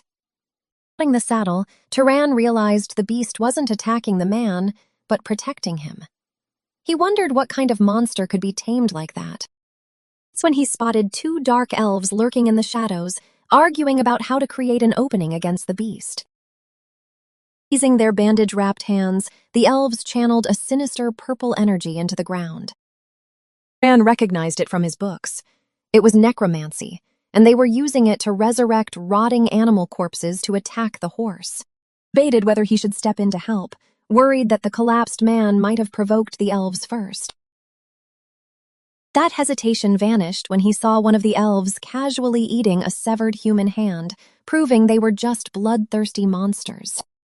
Turan cast a stealth spell, moving silently through the shadows to get the drop on the cannibalistic elves. While the female elf complained about the taste of her victims, Turan struck from behind, instantly decapitating her partner. The female elf was completely caught off guard as her companion's body dissolved into a puddle of black sludge. Realizing they were under attack, she frantically commanded her undead beasts to gather around her for protection. Turan kept the pressure on, hurling a massive rock right into the undead bull's head. Furious and panicked, the dark elf demanded the unseen attackers show themselves. Realized Turan was using stealth magic as he darted between the trees, staying out of sight. Refusing to be made a fool of, she commanded her undead fox to sniff him out. "Let's see if you can still hide." Turan just smirked, knowing exactly how to play this deadly game. The moment the elf spotted his silhouette, she yelled out, "Found you, demon!" Ordered her undead familiars to charge, sending the rabid fox and the massive bull straight at him. Phased, Turan stood his ground and gathered a massive amount of fire magic into his palm. Unleashed a devastating fireball, instantly incinerating the undead fox and blasting the bull backward. Blast knocked him back, making him realize he was lucky he took out the other elf beforehand. Suddenly, the flaming fox lunged out of the smoke, sinking its rotting teeth right into Turan's arm. Putting his teeth through the pain, Turan delivered a brutal kick to send the beast flying. Barely had a second to breathe before the undead bull was right on top of him. The massive beast slammed into Turan with incredible force, launching him through the air. Crashed hard into the dirt, coughing up blood as his body screamed in agony. Female elf laughed maniacally, promising to make him suffer, but her gloating was abruptly cut short. The horse they had been tormenting suddenly charged forward, viciously trampling the dark elf into the dirt. Humiliated, she commanded her beasts to attack the horse, swearing she would kill Turan for this insult. Before she could cast another spell, a blinding beam of magical energy shot through the trees. Turan's spell pierced straight through her skull, killing the necromancer instantly before she could react. Their master dead, the undead beasts dissolved into black smoke, and Turan let out a heavy sigh of relief. Battle had taken a massive toll on his body, and he collapsed to his knees, completely exhausted. Brave horse trotted over to him, gently nuzzling the wizard to check if he was okay. Turan smiled and thanked the horse for its help before turning his attention to the unconscious man. Hours later, under the moonlight, the blonde man finally woke up with a panicked gasp. He scrambled backward, only to find Turan casually eating by the campfire, saying, "You're awake." The blonde man asked who he was, so Turan explained he stepped in after seeing the dark elves attack him. The man let out a soft gasp as his loyal horse gently nudged his shoulder, relieved he was safe. Turan praised the horse, noting how incredibly smart it was to protect its master and move to a safer place. Introducing himself as Aziz of House Berg, he thanked Turan, who then asked why the dark elves had targeted him. Aziz admitted there was no reason. He and his retainers were simply on a pilgrimage when they were ambushed without warning. Tears streamed down Aziz's face as he apologized, devastated over the loss of the people he cared about most. Turan asked if they were family. Aziz explained they were the knights and servants who had basically raised him. Turan then asked how many dark elves had attacked, and Aziz replied he had taken down 2, which should be all. Wanting to take any chances, Turan cast a search spell, his magical senses expanding through the dark forest. After sweeping the surrounding area, he confidently confirmed that there were definitely no more enemies nearby. Relieved, Aziz asked if Turan had any urgent business, mentioning that he was also in the middle of a pilgrimage. Aziz was amazed that someone so powerful was traveling alone, asking if Turan was the child of a great house. Downplaying his own strength, Aziz admitted he barely survived fighting off the dark elves even with his horse's help. The moment Turan flared his magical aura, Aziz was left completely speechless by the sheer pressure. Turan was equally surprised, realizing that Aziz's raw mana was actually incredible and rivaled his own enhanced reserves. Figured a noble with that much latent power shouldn't have been overwhelmed, wondering why he was traveling without proper guards. Seeing Turan had no set destination, Aziz invited him to House Berg, offering to repay him in exchange for an escort. Turan asked what he meant. Aziz proudly revealed that his family were master enchanters who crafted magical tools for generations. With a confident smile, Aziz promised to forge the absolute finest magic tool worthy of Turan's incredible power. The next morning, the two stood solemnly before a makeshift grave in the quiet, sunlit forest. Aziz sighed heavily, wishing he could send his fallen retainers back to their hometowns, but knowing it was impossible. Suddenly thanked Turan for not mocking him, calling himself a pathetic noble for crying over his subordinates' sacrifices. Explained his father's teachings, saying a true noble shouldn't grieve the fallen, but stand upon their sacrifice to move forward. Turan completely disagreed, telling Aziz that mourning his loved ones wasn't a sign of weakness, but proof of his kindness. Touched by those words, Aziz suggested they drop the formalities and speak comfortably since they were close in age. With a bright smile, he eagerly offered his hand, saying he looked forward to working together as friends. Turan gladly accepted the handshake, and Aziz suggested they take a quick rest before hitting the road again. Aziz then pulled out a strange box, explaining it was a cold storage chest filled with fresh supplies from the city. Turan was amazed by the chilled interior, so Aziz proudly explained how it preserved food perfectly for an entire week. Excitedly showed off more enchanted tools, from a self-heating water pot to a magical alarm, and even a self-cleaning shirt. Turan admitted the magic clothes alone were worth saving Aziz, but the noble insisted his life was worth far more than fabric. Aziz promised to reward him with even greater treasures from the main house, swearing to forge them himself if his family refused. Having watched Turan cast countless spells from levitation to instant death, Aziz realized his savior's abilities defied all logic. Wondered if Turan had spent 80 years mastering magic, or possessed a legendary bloodline, while Turan quietly thought it just came naturally. Brushing off his own theory, Aziz asked the shepherd's true age, certain the young-looking wizard couldn't actually be an elderly master. Turan casually revealed he was only turning 18. Aziz practically choked, blurting out that he was actually 43. Recovering from the shock, Aziz admitted he should have expected this, noting he never thought he'd meet two absolute geniuses in his lifetime. Curious, Turan asked if this other prodigy could craft magic tools, but Aziz explained his cousin belonged to the main house. Revealed she was a princess of Arabian, a rare talent destined to potentially lead one of the great houses. Aziz explained that in their society, leadership wasn't simply handed down to a ruler's children like in ordinary noble families. Dozens of talented relatives in a single generation, the competition for the throne was always ruthless and incredibly bloody. Against all odds, the current head's daughter, Maisa, was born with a terrifying amount of innate magical potential. After she mastered all combat magic in just 10 years, Turan suspected her family had sacrificed someone to grant her that power.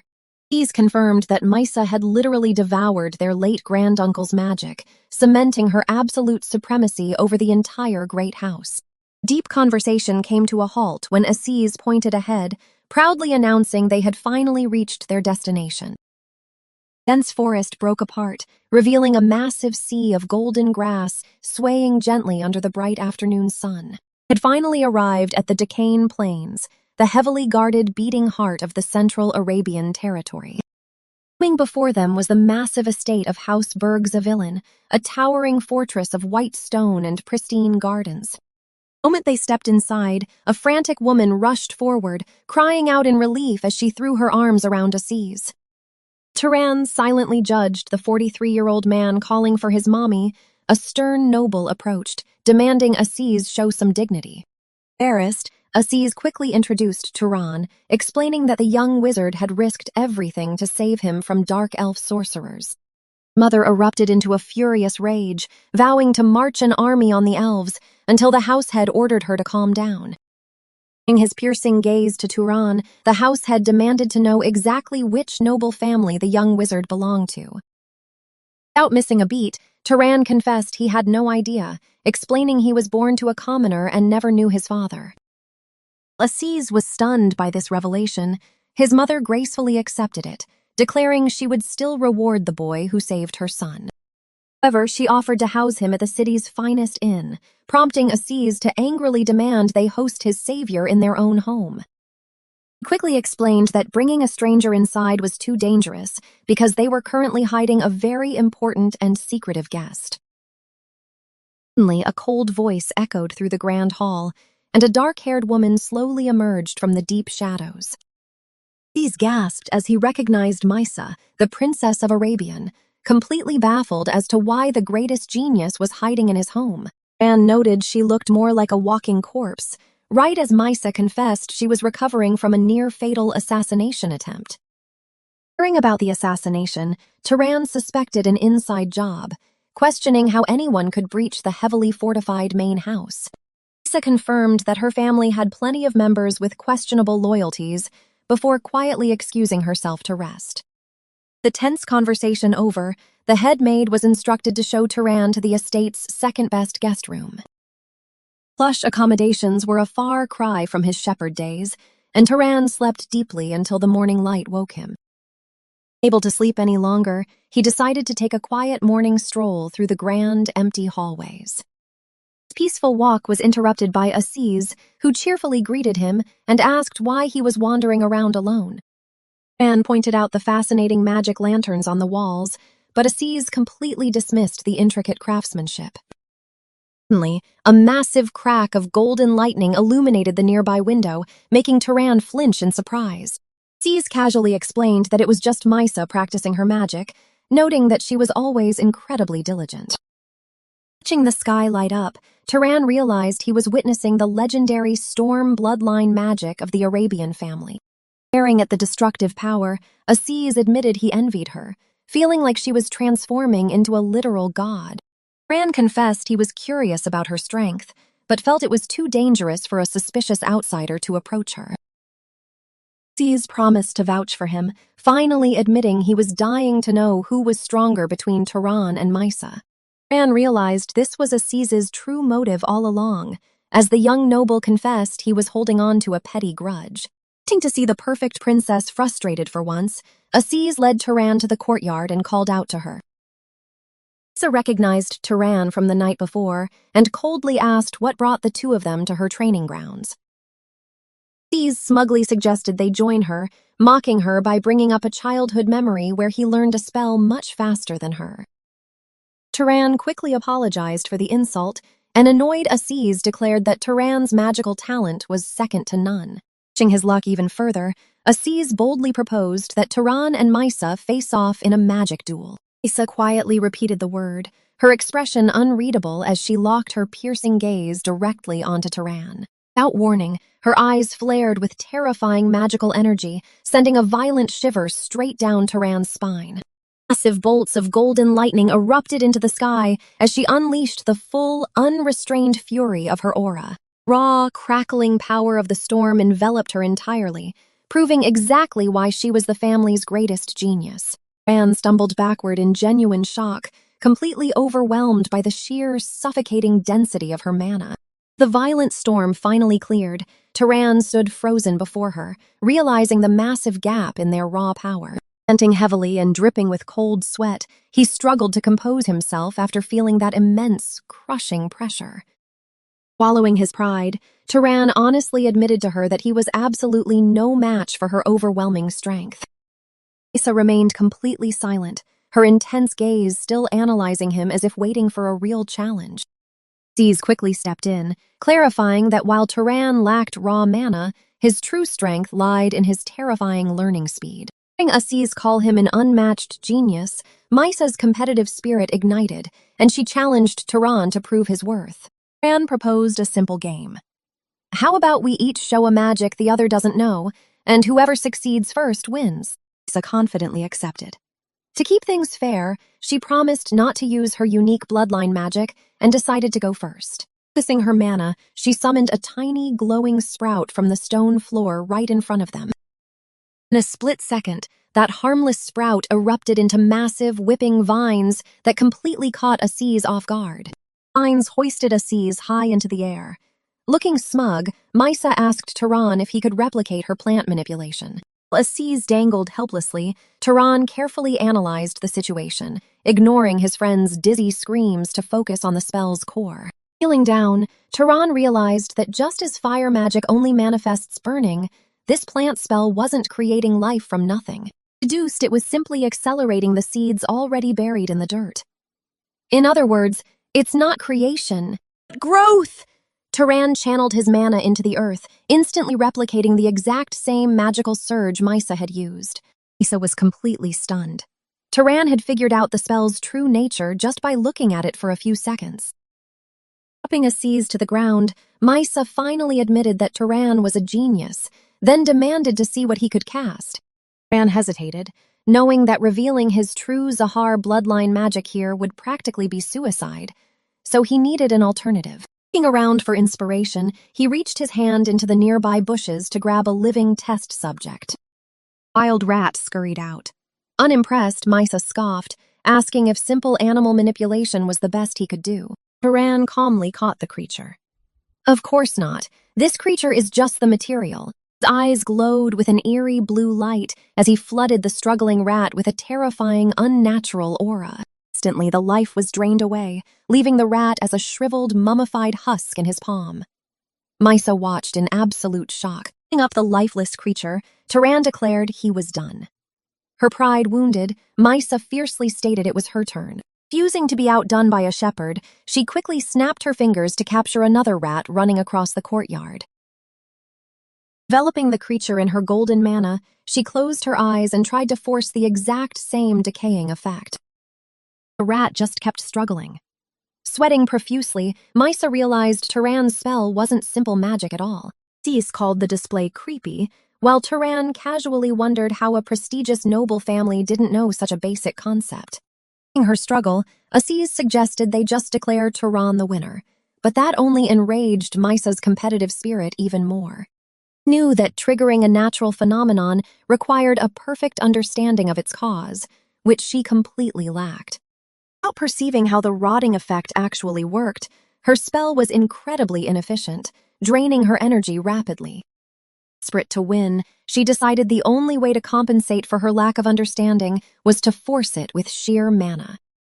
"Rot while it's still alive," she commanded, pouring a massive, chaotic surge of golden energy directly into the creature.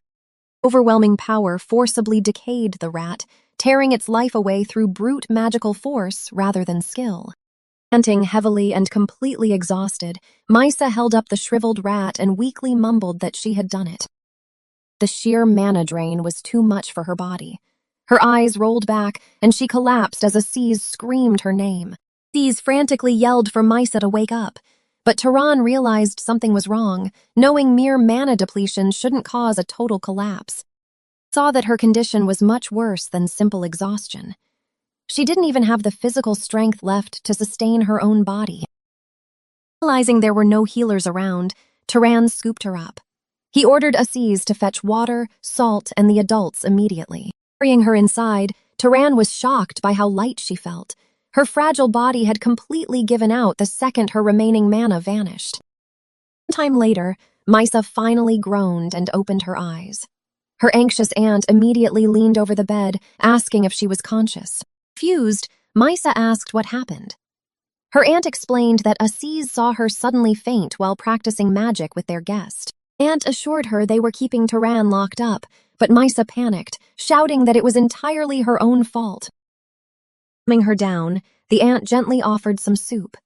She warned Misa that she needed to eat for her health, regardless of her magical training. Letting out a heavy sigh, the older woman left the room, leaving Misa alone with a quiet word of thanks. As Misa stared down at the warm bowl of soup, a dark, heavy silence filled the empty room. Forcing herself to move, she slowly picked up her spoon. Every motion felt like a monumental struggle against her own weak body. She took a small sip of the broth, but the moment it touched her lips, a sudden terror seized her mind.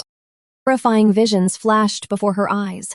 Ghastly figures reached out from the darkness, begging her to save them with her magic. Phantom cries echoing in her mind were too much. Overwhelmed with nausea, Misa vomited, sending the bowl crashing to the floor. Desperately clutched her head as violent coughs racked her fragile frame. The trauma of her past was still tearing her apart. Meanwhile, Turan was escorted deep underground. He found himself standing before the glowing, majestic statue of the limping goddess. His guard, Haram Berg, made it clear that the temple's walls were built solid as muscle, leaving absolutely no gaps for escape. Sternly warned him not to try anything funny. Turan just calmly nodded, having no intention of breaking out anyway. Testing the waters, Turan casually complimented the sturdy construction. Haram proudly agreed, completely unaware of Turan's actual strength. Turan stared at the guard for a moment, silently amused as he realized the imposing warrior was actually just boasting about the architecture. Suddenly, Haram drew a massive broadsword. Without another word, he began performing heavy practice swings right in the middle of the temple. Confused by the sudden display, Turan asked what he was doing. Haram didn't even break a sweat as he bluntly replied, "Training." Heavy blade sliced through the air with terrifying force. Every single strike was deliberate, powerful, and perfectly executed. Turan watched intently, noting how every movement perfectly set up the next. He realized this was the true efficiency of a fiercely trained warrior. Haram finally stopped. Turan apologized for interrupting. But the guard turned to him and asked what he actually thought of the technique. Wanting to reveal his deep understanding of combat, Turan just said he thought it was cool. Haram accepted the praise with a stoic nod. Haram explained that most nobles dismissed physical weapons in favor of magic. He believed they only relied on spells because their own bodies were weak. He admitted magic was efficient, but warned that real combat eventually forced everyone into close-quarters survival. Turan knew that bloody truth all too well. Without warning, Haram flipped his grip and tossed a heavy practice sword straight at Turan, challenging him to take it.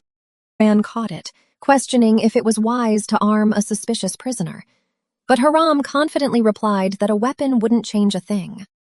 Haram scoffed, telling Turan that an iron bar only became a sword through the wielder's body, and Turan's weak frame couldn't possibly cut him. As Turan gripped the heavy blade, Haram's eyes widened slightly, sensing a sudden shift in the air.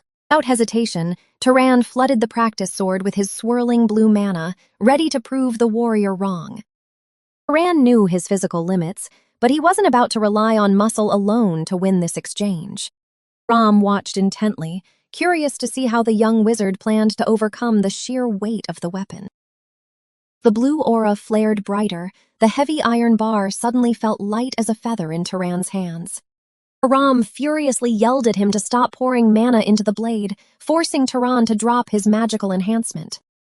Stepping in, Haram physically adjusted Turan's posture, demanding he lower his weight and strengthen his elbows to properly bear the sword's burden.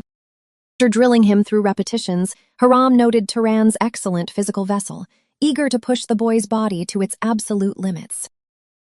Warned Turan that mana was just a parlor trick, and relying on it left a wizard's true physical potential completely untapped. Exhausted but focused, Turan promised to remember that a properly trained body could survive a battlefield without a single drop of magic. Training was interrupted by a veiled woman who approached Turan with a deep bow, apologizing for her previous unforgivable conduct. Turan politely dismissed the incident, but she insisted that Maisa wanted to offer a proper apology if he had the time. In private, Maisa apologized for the temple commotion, though Turan assured her he was just relieved she was safe. Changing the subject, she accused him of using undisclosed bloodline magic for that rotting spell, demanding to know how he consumed so much mana. Turan smoothly denied it, playfully noting he didn't care if he won their wager, which only irritated her further. Refusing to look like a fool, Maisa struck a deal, offering to teach him one of Arabion's secret arts if he revealed his spell's trick. Turan happily agreed to the exchange, ready to share the true nature of his bizarre, highly efficient magic. Holding up a dead rat, he explained that his spell was rooted in bio-enhancement, but utilized microscopic organisms that no one else could see.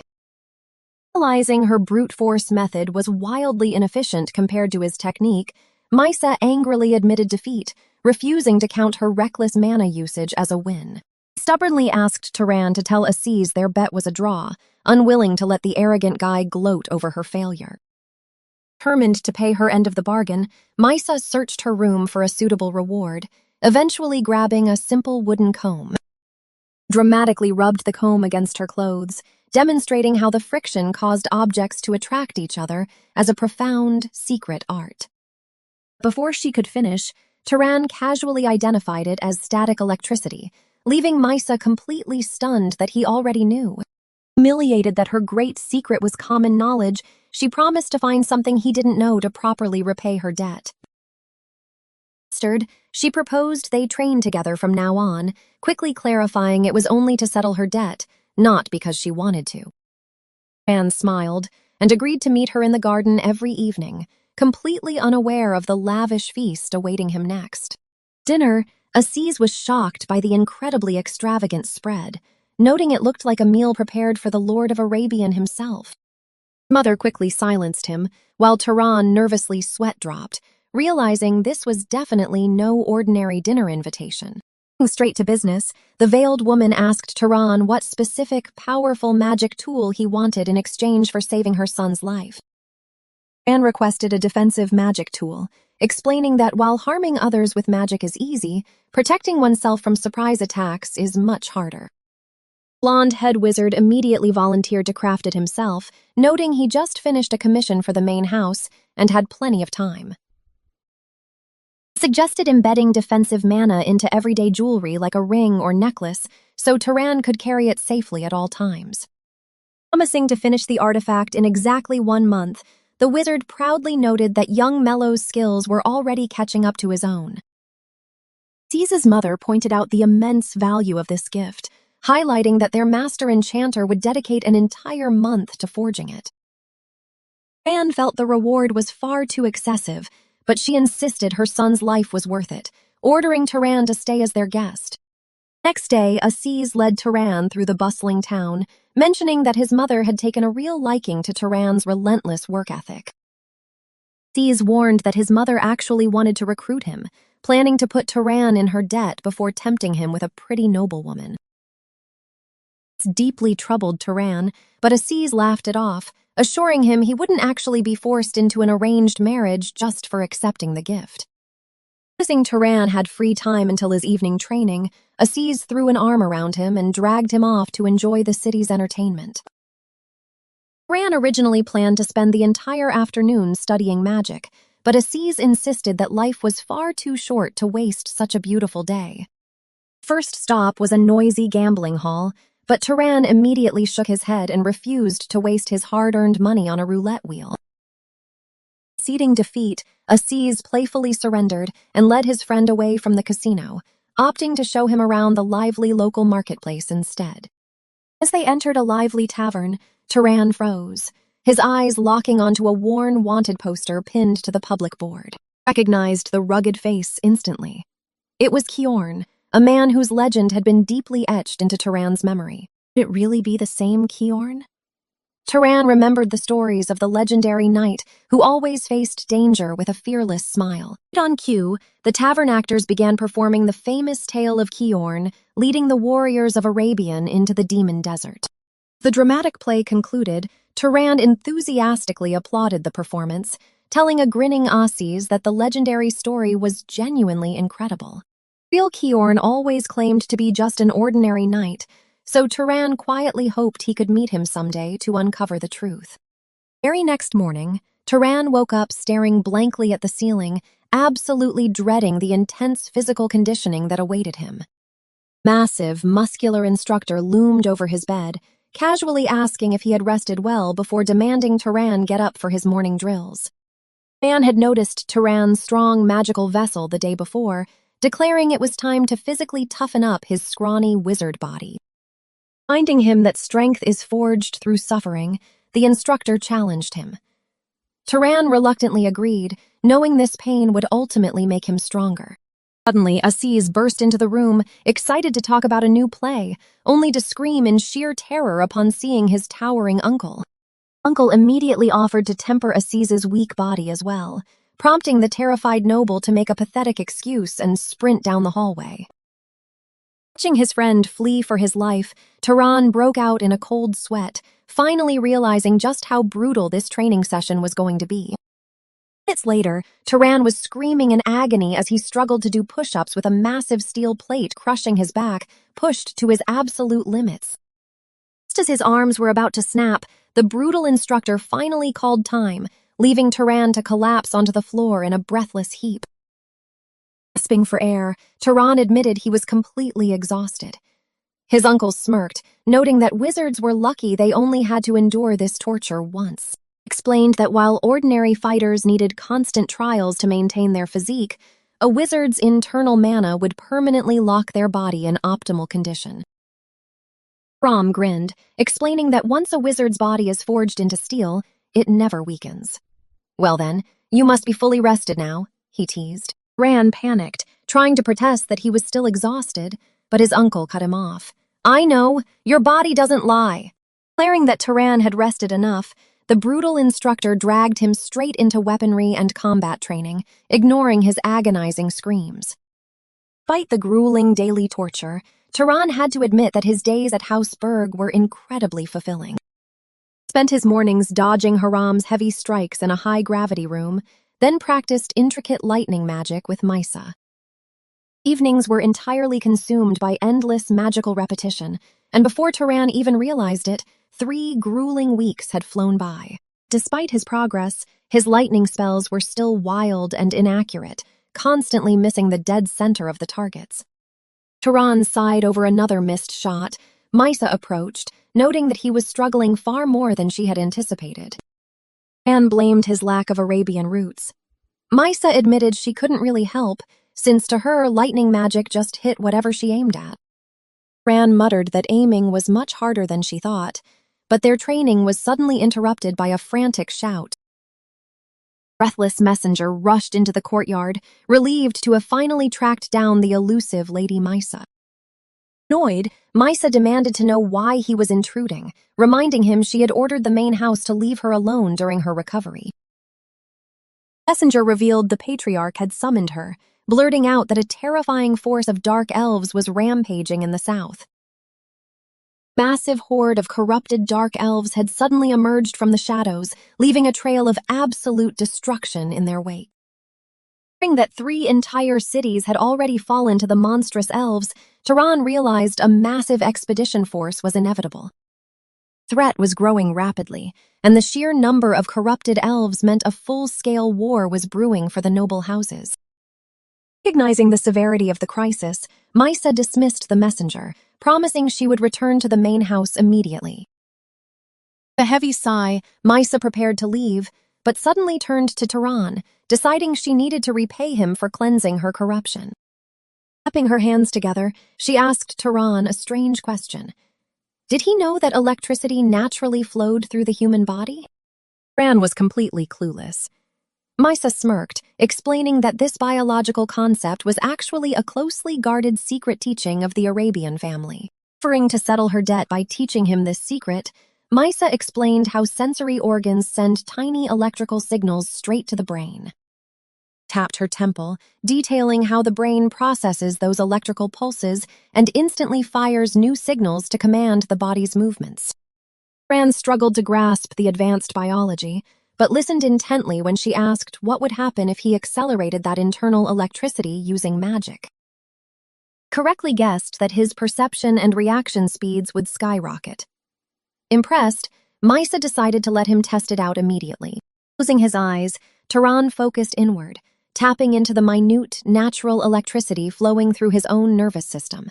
Visualizing the complex electrical pathways lighting up his entire body, he realized that if he pushed his mana through those precise routes, forcefully accelerated the current straight to his brain. His eyes snapped open, blazing with an intense, electrified surge of pure mana. Suddenly, the entire world seemed to grind to a halt, and a fluttering butterfly froze completely still in midair right before him. Staring at the frozen world, Turan let out a breathless laugh of disbelief, absolutely stunned by his newly heightened state of perception. The moment of triumph was instantly shattered as a violent backlash of lightning tore through his brain, sending him stumbling backward in agony. The mysterious woman simply smirked, explaining that the agonizing headache was just the price of using so much mana recklessly. Standing gracefully before him, she easily brushed off his concern that she had handed him far too much power. She called it an investment in his talent, warning that once he mastered greater magic, she would collect his debt. That ominous promise, she launched herself into the sky, leaving Turan alone to process his terrifying new reality. Days later, the tranquil skies over Morgan City entirely masked the massive military preparations happening on the ground below. Crowds of citizens gathered in the streets, their faces hidden beneath heavy cloaks as they awaited the procession. Suddenly, the plaza erupted into deafening cheers, with the people roaring to bring glory to the Arabian family. Watching the spectacle, Aziz noted that this deployment ceremony against the Dark Elves felt more like a triumphant victory march. Spotting his sister Maisa riding proudly among the armored knights, Aziz excitedly waved his arms to get her attention. His father quickly grabbed his arm, scolding him to maintain his noble dignity because the househead was arriving. Heavy, rhythmic thud of armored boots silenced the crowd as the legendary leader stepped into the light. Turan watched intently, eager to see the man who commanded such overwhelming respect from the entire bustling city. Riding forward with an imposing aura, the scarred veteran looked every bit the seasoned warlord his people revered. Turan noticed Badal Arabian looked incredibly pale, whispering to Aziz that the great leader might actually be gravely ill. Aziz admitted rumors claimed Badal never fully recovered from a duel years ago, but as the househead raised his hand, doubts vanished. The entire plaza gasped in unison, their eyes widening in shock as the atmosphere shifted violently above their heads. Natural, heavy black clouds rapidly swirled into existence, completely blotting out the afternoon sun in a matter of seconds. Suffocating pressure descended over the city rooftops as the darkened sky practically screamed with volatile, raw energy. Badal's voice boomed over the crowd, ordering his soldiers to advance without fear because he was standing right behind them. Eyes glowed with terrifying blue mana as he declared that they were about to witness the true strength of Arabian. Instantly, apocalyptic pillars of golden lightning tore through the sky, crashing down around them with world-shattering force.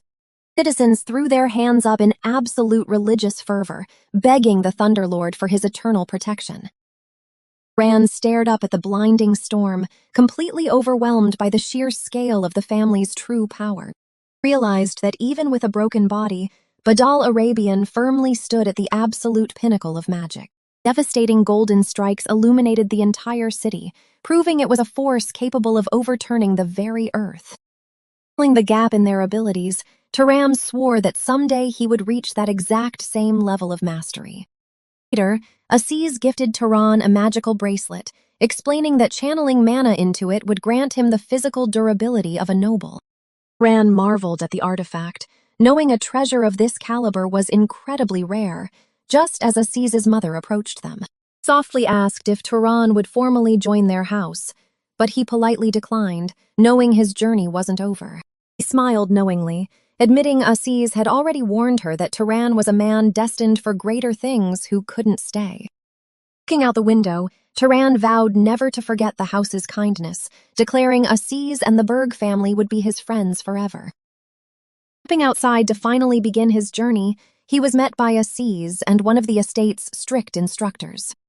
The instructor handed him a sheathed blade, explaining it was a simple but incredibly durable and sharp magic tool.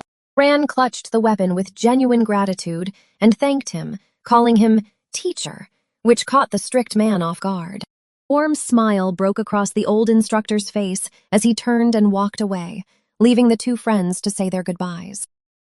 Aziz then draped a heavy, dark cloak over Turan's shoulders, teasingly asking if he still envied his noble clothes. Bending over a spare shirt and pants, Aziz explained the enchanted fabric resisted dirt and even repaired its own tears. Aziz called Turan a true friend who gave him a lot to think about, before asking where he planned to travel next. Turan casually mentioned heading east, prompting Aziz to warn him about the notoriously violent ocean waves on the way to Carmine. Turan silently thought about his true destination in the Emerald Desert, keeping it a secret as Aziz wished him a safe journey. With a final nod, Turan left the sprawling Berg estate behind, stepping out into the vast, open fields. Realizing he was finally alone again, Turan adjusted his new gear and decided it was time to pick up the pace. Channeling his mana, he launched forward at blinding speeds, leaving ordinary travelers completely bewildered by the sudden blur passing them. Sprinted across the entire countryside in a matter of moments, turning miles of farmland and rivers into a passing breeze. After covering an immense distance in record time, Turan finally skidded to a halt, kicking up a massive cloud of dust. Catching his breath, he stared up at a towering mountain peak before venturing deep into the shadows of the dense forest. As he navigated the quiet woods, Turan suddenly paused, his sharp senses picking up something completely out of place. At first, he thought it was just a campfire, but the sickening stench of burning flesh quickly sent a chill down his spine. Rushing to a cliffside, he looked down in absolute horror at the smoking, completely obliterated ruins of a once peaceful village. Walking through the devastation, his stomach churned as he found charred, muscular bodies bound to wooden stakes. He wondered if bandits were responsible, ruling out dark elves since they never ventured this far into human territory. Suddenly, a faint noise broke through the eerie silence of the graveyard, snapping Turan's attention toward a collapsed building. Cautiously approached the remains of a crushed home, noticing a hidden cellar door buried underneath the heavy wooden debris. Confirming the sound was coming from below, Turan knelt by the heavy cellar doors, knowing someone was trapped inside. Without hesitation, he gripped the iron handles and effortlessly tore the heavy wooden doors open, tossing the debris aside. Peering down into the pitch-black darkness of the cellar, his eyes quickly adjusted to see who had survived the massacre. Huddled on the cold stone floor was a tiny, trembling girl, staring up at the stranger in absolute terror. Believing the killers had returned to finish the job, she let out a blood-curdling scream, tears streaming down her soot-stained face. Turan quickly stepped down with his hands raised, speaking softly to assure the crying girl that he wasn't her enemy and only wanted to help. He gently asked what happened to the village. Her answer chilled him to the bone. A single rogue wizard had slaughtered everyone. Believed that the traumatized girl was only suffering from exhaustion, Turan gently picked her up, deciding it was time to leave. He needed to get the child to safety, but as he stepped out of the basement, a glowing ice arrow locked onto him. A sudden shout of, "Found you!" echoed through the ruins, catching Turan completely off guard as he looked up toward the voice. A group of armed strangers had surrounded the perimeter, their weapons drawn and elemental magic already flaring with hostile intent. In front of the pack, a fierce blonde archer pulled her icy bowstring taut and ordered him to kneel immediately. "Murderer!" she spat, her eyes filled with disgust. Turan simply held the unconscious child closer, realizing they had completely misunderstood the situation. He took a cautious step forward to explain. The archer barked at him to freeze, her arrow trembling with lethal energy. Demanded his surrender once more, her grip tightening on the bow as she prepared to strike down the monster who slaughtered the village. Holding the girl in his arms only fueled her rage. She accused him of kidnapping the sole survivor after burning everyone else alive. The nervous fire mage beside her threatened to attack if Turan twitched. Turan calmly tried to explain that this was all a massive misunderstanding. The terrified mage's finger slipped. He unleashed a massive blast of flames straight at Turan, causing a blinding explosion to engulf the area. Horrified, the archer screamed at her companion for attacking when a child was in the crossfire, but the smoke quickly began to clear. In absolute shock, Turan stood completely unharmed in the crater, having casually deflected the lethal spell with a simple wave of his hand. Surprised by his own strength, Turan realized his defensive artifacts were working perfectly. The attackers stared in awe, wondering how he survived without a scratch. Still holding the sleeping girl, Turan firmly restated that he didn't attack the village, warning them that he would retaliate if they fired again. Seeing how peacefully the traumatized child rested in his arms, the archer finally lowered her weapon, realizing a ruthless killer wouldn't be so gentle. Admitting it made no sense for the culprit to stick around, she introduced herself as Bisen. Turan calmly offered his name in return. Her allies remained suspicious.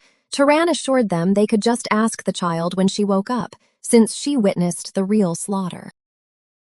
Bisen's eyes widened in disbelief. She eagerly asked if the little girl had actually seen the infamous serial killer known as the Burner. Turan tilted his head in genuine confusion, admitting he had never heard of this Burner before. Bisen explained that for months, a deranged wizard had been raiding remote villages, binding innocent people, and burning them alive without leaving any survivors. Because the victims were always reduced to ash, nobody even knew what this psychotic pyromaniac looked like, earning them their terrifying moniker. Fortunately, the young survivor finally woke up. She described the true culprit as a rough-looking man with facial hair wearing a distinct red cloak. Armed with this crucial evidence, Bisen and her entire squad deeply bowed their heads, profusely apologizing for pointing their weapons at an innocent man. Turan graciously accepted their apology, understanding that even noble-born knights could let their eagerness cloud their judgment when hunting a monster. Believed that they actually cared about the child's safety, Turan asked if their squad was officially tasked with hunting down this elusive arsonist. Bisen nodded, explaining they had tracked the fresh smoke hoping to ambush the killer, but arrived too late to stop the tragic massacre. She formally introduced herself as Bisen Carmine from Avicha, explaining that her companions were loyal vassals of her noble house, including a natural-born pursuer. She pointed out her tracker, Asha, whose unique bloodline gave her incredible search magic. With the formalities out of the way, Bisen made a sudden request. Desperate to build her reputation, she pleaded with Turan to help them hunt down the Burner, offering him the entire bounty in exchange for his power. Turan asked if they knew how strong the Burner was. Bisen grimly replied that he was definitely a noble-level wizard who had already slaughtered multiple defending knights. Realizing that low-rank monsters could no longer push his limits, Turan thought this was exactly the opponent he needed to grow stronger, and agreed to help. Before heading into danger, Turan brought the young girl he had rescued to a local village, needing to ensure she would be safe. Handing over a heavy pouch of coins, he paid the villagers to raise her, warning them he would return in a few years to check in. The villager nervously accepted the massive fortune. With the child finally secured, the group traveled to the latest village left completely devastated by the burners' rampage. Stepping into the ruins, Asha immediately activated her unique bloodline magic, her eyes glowing a brilliant blue as she scanned the area for lingering traces. Turan asked if she found anything. Asha requested a bit more time to search the rubble before confidently pointing them down a specific path. The trail led them deep into the surrounding forest, following a series of heavy footprints and recently snapped branches left carelessly behind by their target. She knelt to sniff the dirt. Turan was curious about her exact methods and asked what specifically she was trying to track down. Asha explained that the adult male footprints carried the distinct scent of ash, meaning the killer's clothes were practically broadcasting his location to her senses. Suddenly locking onto the scent, Asha yelled that she found him. She sprinted ahead so recklessly that Bisen had to shout for her to slow down. The ash trail led the group straight to a massive, ominous cave hidden deep within the rocky mountainside, the perfect hideout for a wanted murderer. Preparing to breach the dark cavern, Bisen ordered Turan to stay at the front with her, while he summoned a glowing orb to guide their way. They cautiously navigated the jagged, narrow tunnels.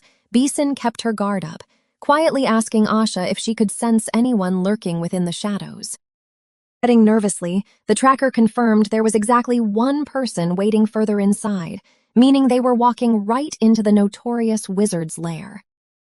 The moment they stepped into the main chamber, the torches violently flared to life on their own, illuminating the stone walls and revealing their target. Standing before them was a ragged, wild-eyed old man. He stared at the intruders and mockingly asked what brought such dear guests to his remote hideout. Asha confirmed the overwhelming stench of ash. Not taking any chances, Bisen instantly summoned an ice bow and demanded to know if he was the burner.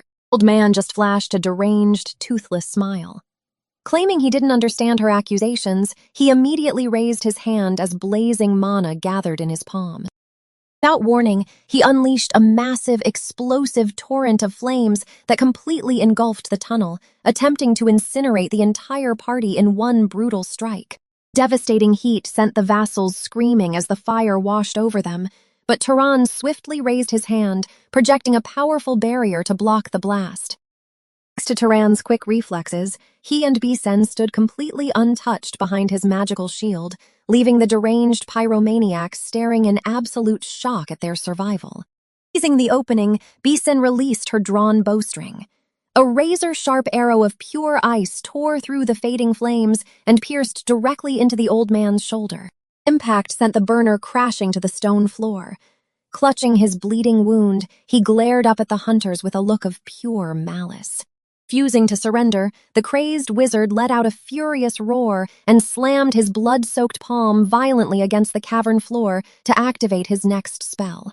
Instantly, the ground fractured as massive, jagged stone pillars erupted from the earth, launching a brutal surprise attack that forced Turan and Bisen to scatter.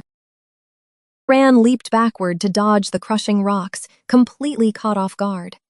He couldn't understand how a wizard famous for fire magic was suddenly manipulating the terrain. A colossal pillar of rock smashed into the ground exactly where Turan had just been standing, threatening to bury him alive if he made a single mistake. The cave continued to collapse around them. Turan expertly spun his staff, releasing a powerful shockwave to deflect the falling debris and safely land on his feet. Realizing his earth magic wasn't enough to crush the young wizard, the burner reached his hand out from the shadows, preparing to unleash his most deadly spell yet. Before the burner could strike, Turan unleashed a devastating beam of magic, completely severing the madman's arm. Not giving him a single second to recover, the young wizard channeled crackling lightning through his fingertips. High-voltage spell surged directly into the burner's body, making him scream in absolute agony as his muscles locked up. Pinned under heavy debris with a magic arrow piercing his stomach, the once feared killer was finally subdued. His allies asked if it was over. Turan confirmed it, pulling a handful of strange seeds from his pouch. Tossed the seeds onto the defeated noble, instantly sprouting thick, magical vines that tightly bound his body. Holding a dagger to his captive, Turan warned him that his limbs were completely sealed, and the fight was finished. Slapped the burner awake with the flat of his blade, demanding answers, but the madman just groaned and smirked. Sensing a shift in mana, Turan's eyes went dark, warning the killer he would end him instantly if he casted a spell. Burner demanded to know how they found him, but Turan ignored the question, simply asking to confirm his identity. To prove he wasn't playing around, the shepherd drove his dagger straight into the man's shoulder, drawing a fresh scream. Turan demanded to know why a noble was burning innocent villagers alive, prompting the madman to claim God ordered him to do it. Survivors listened in horror as the burner claimed this divine voice taught him a secret method to obtain a magical bloodline. He believed that burning enough humans would grant him pyromaniac powers, making Turan realize the man was completely insane. Turan couldn't believe this deranged noble had committed mass murder just to artificially awaken an inborn magical trait. As he listened to the madman's confident ravings, a terrifying realization began to form in the young wizard's mind. Burner insisted he wasn't crazy, claiming he had personally seen ordinary wizards gain powers just by slaughtering monsters. Desperately muttered that he only needed a few more sacrifices to gain the pyromaniac bloodline he so deeply coveted. Hearing this, Turan finally understood the twisted logic behind the recent massacres, realizing he had stumbled upon something massive. The young wizard's expression turned incredibly dark as he recognized the true, horrifying secret governing the power of this world. Having heard enough of the madman's delusions, Turan swung his blade without hesitation, slicing clean through the burner's throat. The killer's lifeless body hit the dirt, but the sudden, cold-blooded execution left one of the rescued villagers feeling sick. Man muttered that slaughtering a tied-up captive felt wrong, but Bisin quickly scolded him for feeling sympathy for a murderer. He reminded everyone that dragging the bastard back alive wouldn't be enough justice for the countless innocent lives he took. Meanwhile, Turan searched the cave and found the killer's journal, noting that the marked maps were perfect evidence of his crimes. Flipping the pages, he found bizarre combination formulas, wondering if the fake god had whispered these dangerous secrets to the madman too. Mason interrupted his thoughts, calling him over to the burner's corpse so they could claim their hard-earned spoils. Standing over the body, the group absorbed the lingering mana, taking the defeated enemy's residual energy for themselves. Days later, safely back in the city, an official congratulated Bisin, praising her as the rising star of House Carmine. Their bounty collected, Bisin announced her team would continue traveling, leaving Turan with a heavy bag of coins and his own path to forge. Turan told Bisin he was heading straight to Abacha.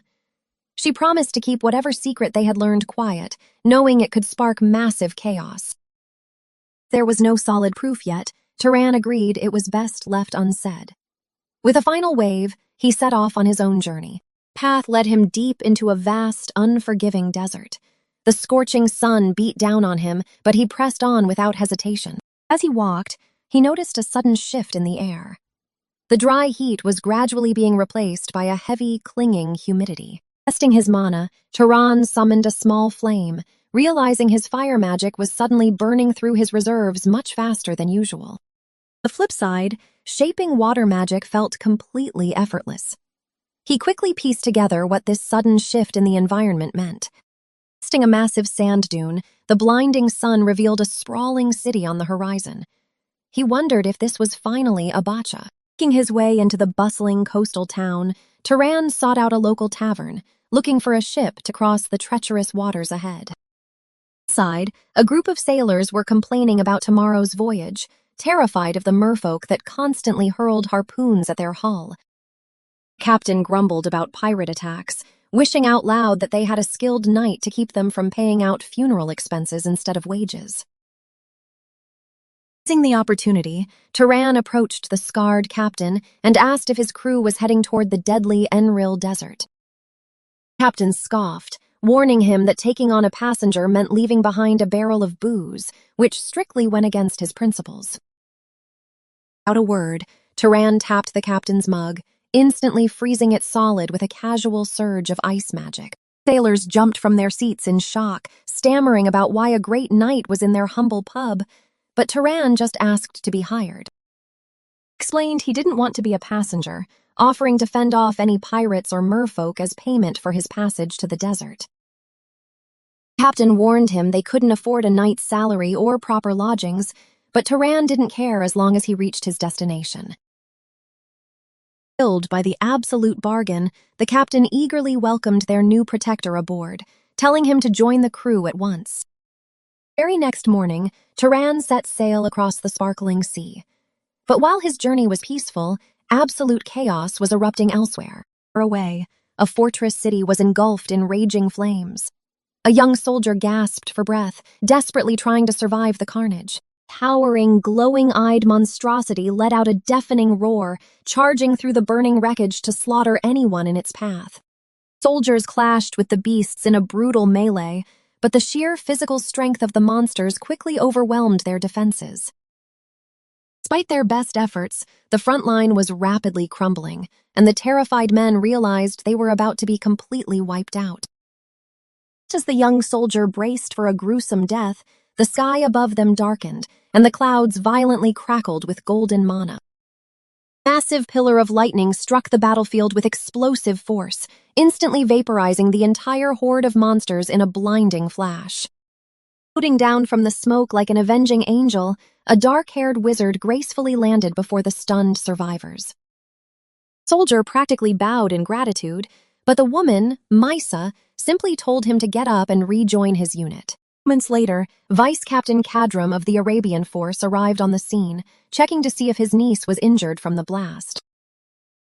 He scolded her for pushing herself, reminding her that her life was far too valuable to risk just to save a couple of ordinary knights. Lisa brushed off her uncle's concern and asked about the battle. He assured her they were winning, though they still hadn't located the enemy tunnels. Determined to end the siege herself, she ordered him to report the moment they found the tunnels, before launching herself back into the war-torn sky. Watching her fly off, the general scoffed, calling his niece an insolent girl for ignoring his warnings. He muttered that his brother had raised her far too recklessly, fearing she would meet the same tragic end as her mother. Meanwhile, far from the war-torn skies, Turan was sailing across the vast, rolling ocean toward a new continent. He stared out at the water, worrying about how he would find any clues once he finally arrived in Zahar. Without knowing his father's status, his only real leads were a few heirlooms and a crude portrait of his mother. He tapped his fingers against the railing, wondering just how long it would take to track down his family with such little information. The ship's captain clapped him on the shoulder, joking that he was staring hard enough to burn a hole straight through the seabed. Turan assured him he wasn't seasick, so the captain laughed, surprised that a noble knight was eagerly learning to handle the ship's sails. Turan smiled, explaining that the knowledge might be useful someday, but their chat was cut short when a sailor announced mealtime. The captain eagerly clapped his hands, ordering the hungry crew to fill their stomachs in the dining hall before getting back to work.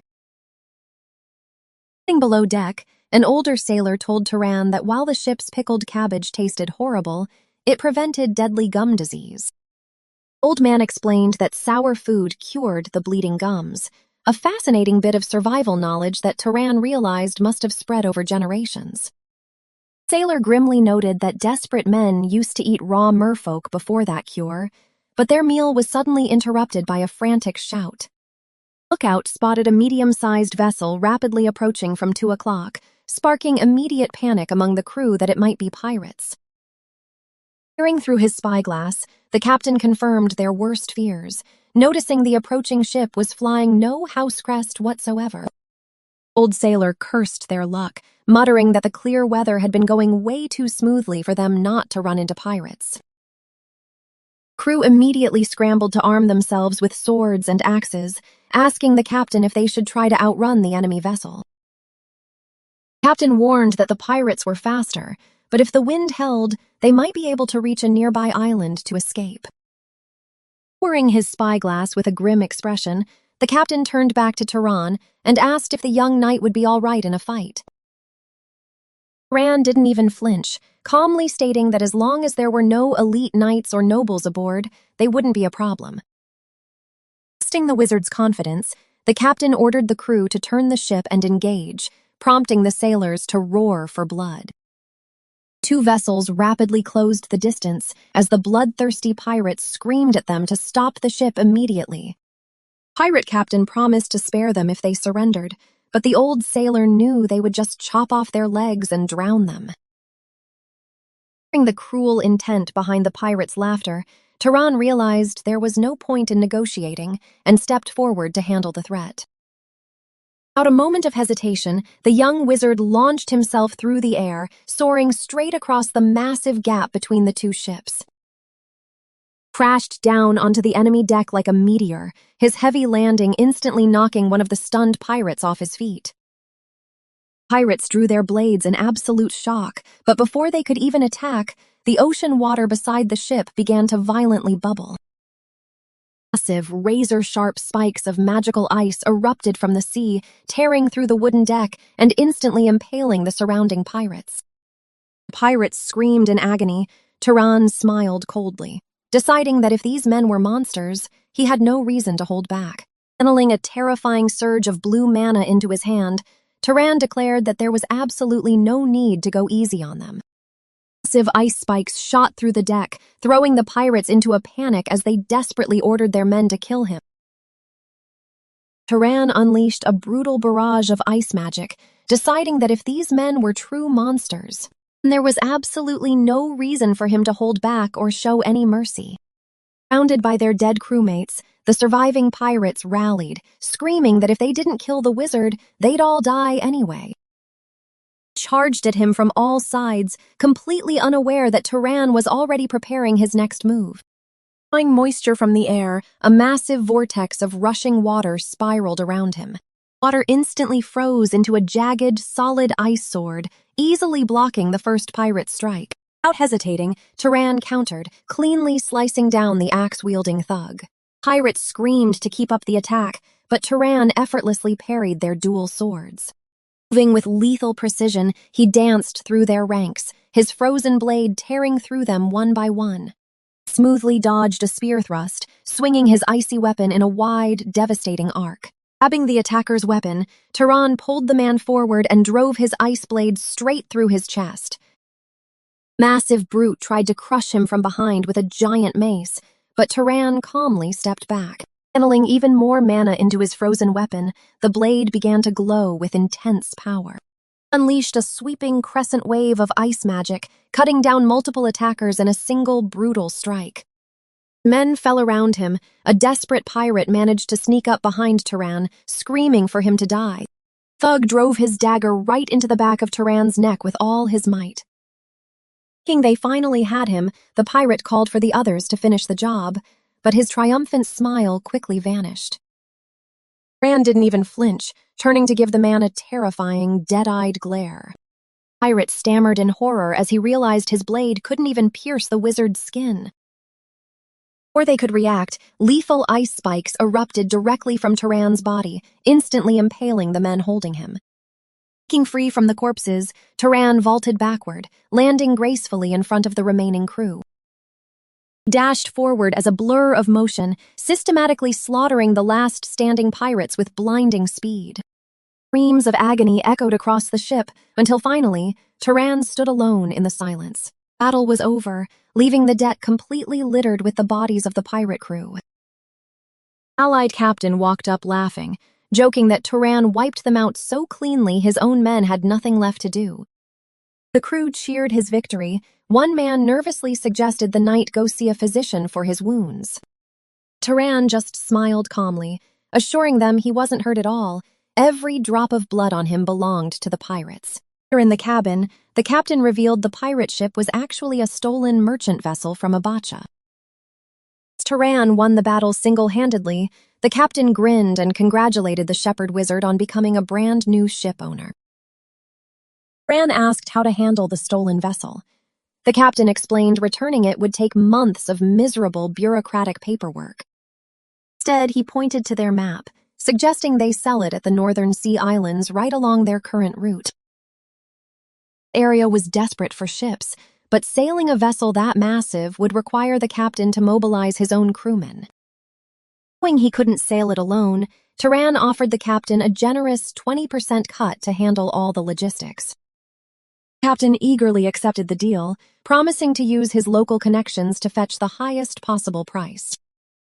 Suddenly, a panicked crewman burst through the door, shouting that the pirates had been keeping a live mermaid captive. Both men were stunned. The sailor quickly explained the mythical creature was locked away beneath the lower deck. Leaving the crew to scrub the blood off the floorboards, Turan and the captain headed down to the cargo hold. First mate greeted them outside the cell, confirming he hadn't dared to approach their mysterious new prisoner yet. They descended the stairs. Turan curiously asked if captured mermaids actually sold for a high price on the black market. The captain chuckled, explaining that rich mainland lords would pay an absolute fortune, but only if it was a pretty female.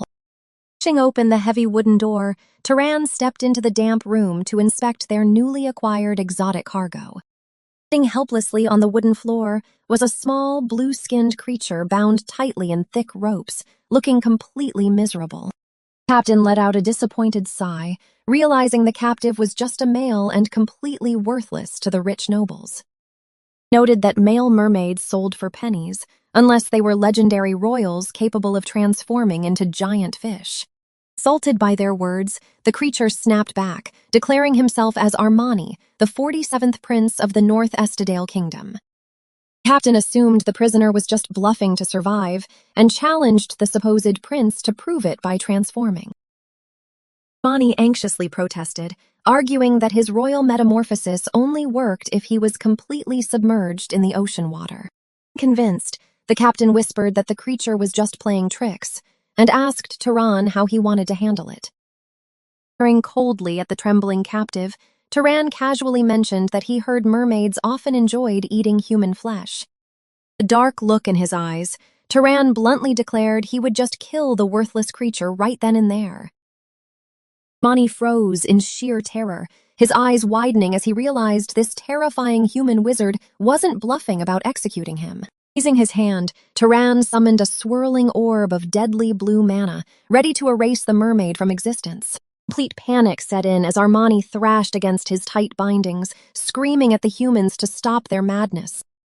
The lethal spell inches from his face, the mermaid frantically swore he had never eaten a human in his life. Turan's piercing glare didn't waver for a second, forcing the desperate prince to completely abandon his royal pride. Trembling on the floor, Armani begged for his life, promising to reward them with unimaginable treasure if they spared him. Desperate to survive, he eagerly revealed he knew the exact location of the lost treasures left behind by the Freyan gods. Mere mention of legendary divine artifacts was more than enough to make the humans reconsider executing the little prince. Time later, the crew erupted into loud cheers as their ship finally docked at a bustling port city, ready for drinks. The crew celebrated. Turan confirmed the treasure's location wasn't far and decided to retrieve it that very night. He dragged the captive prince onto a small rowboat, chaining him down to ensure the kid wouldn't try a sudden escape. Suspended by the chains, the little prince nervously double-checked that Turan would actually let him go once the treasure was found. Turan calmly agreed. As he used magic to propel the boat, the prince warned that land dwellers might find Freyan treasures completely underwhelming. Bothered by the kid's complaints, Turan told him to just lead the way as they sailed deep into the moonlit waters. Once they reached the exact coordinates, Turan stripped down and dove straight into the freezing ocean depths to search the seabed. He swam further into the dark abyss, but suddenly stopped when a strange luminescent glow caught his eye. Resting at the bottom of the sea was a colossal, petrified serpent, radiating a powerful and ancient magical aura. Turan carefully swam closer to the towering beast, eventually touching down right on top of its massive, stone-like scales. Peering into the glowing crevices of the creature's petrified shell, he realized the legendary divine artifacts were hidden deep inside.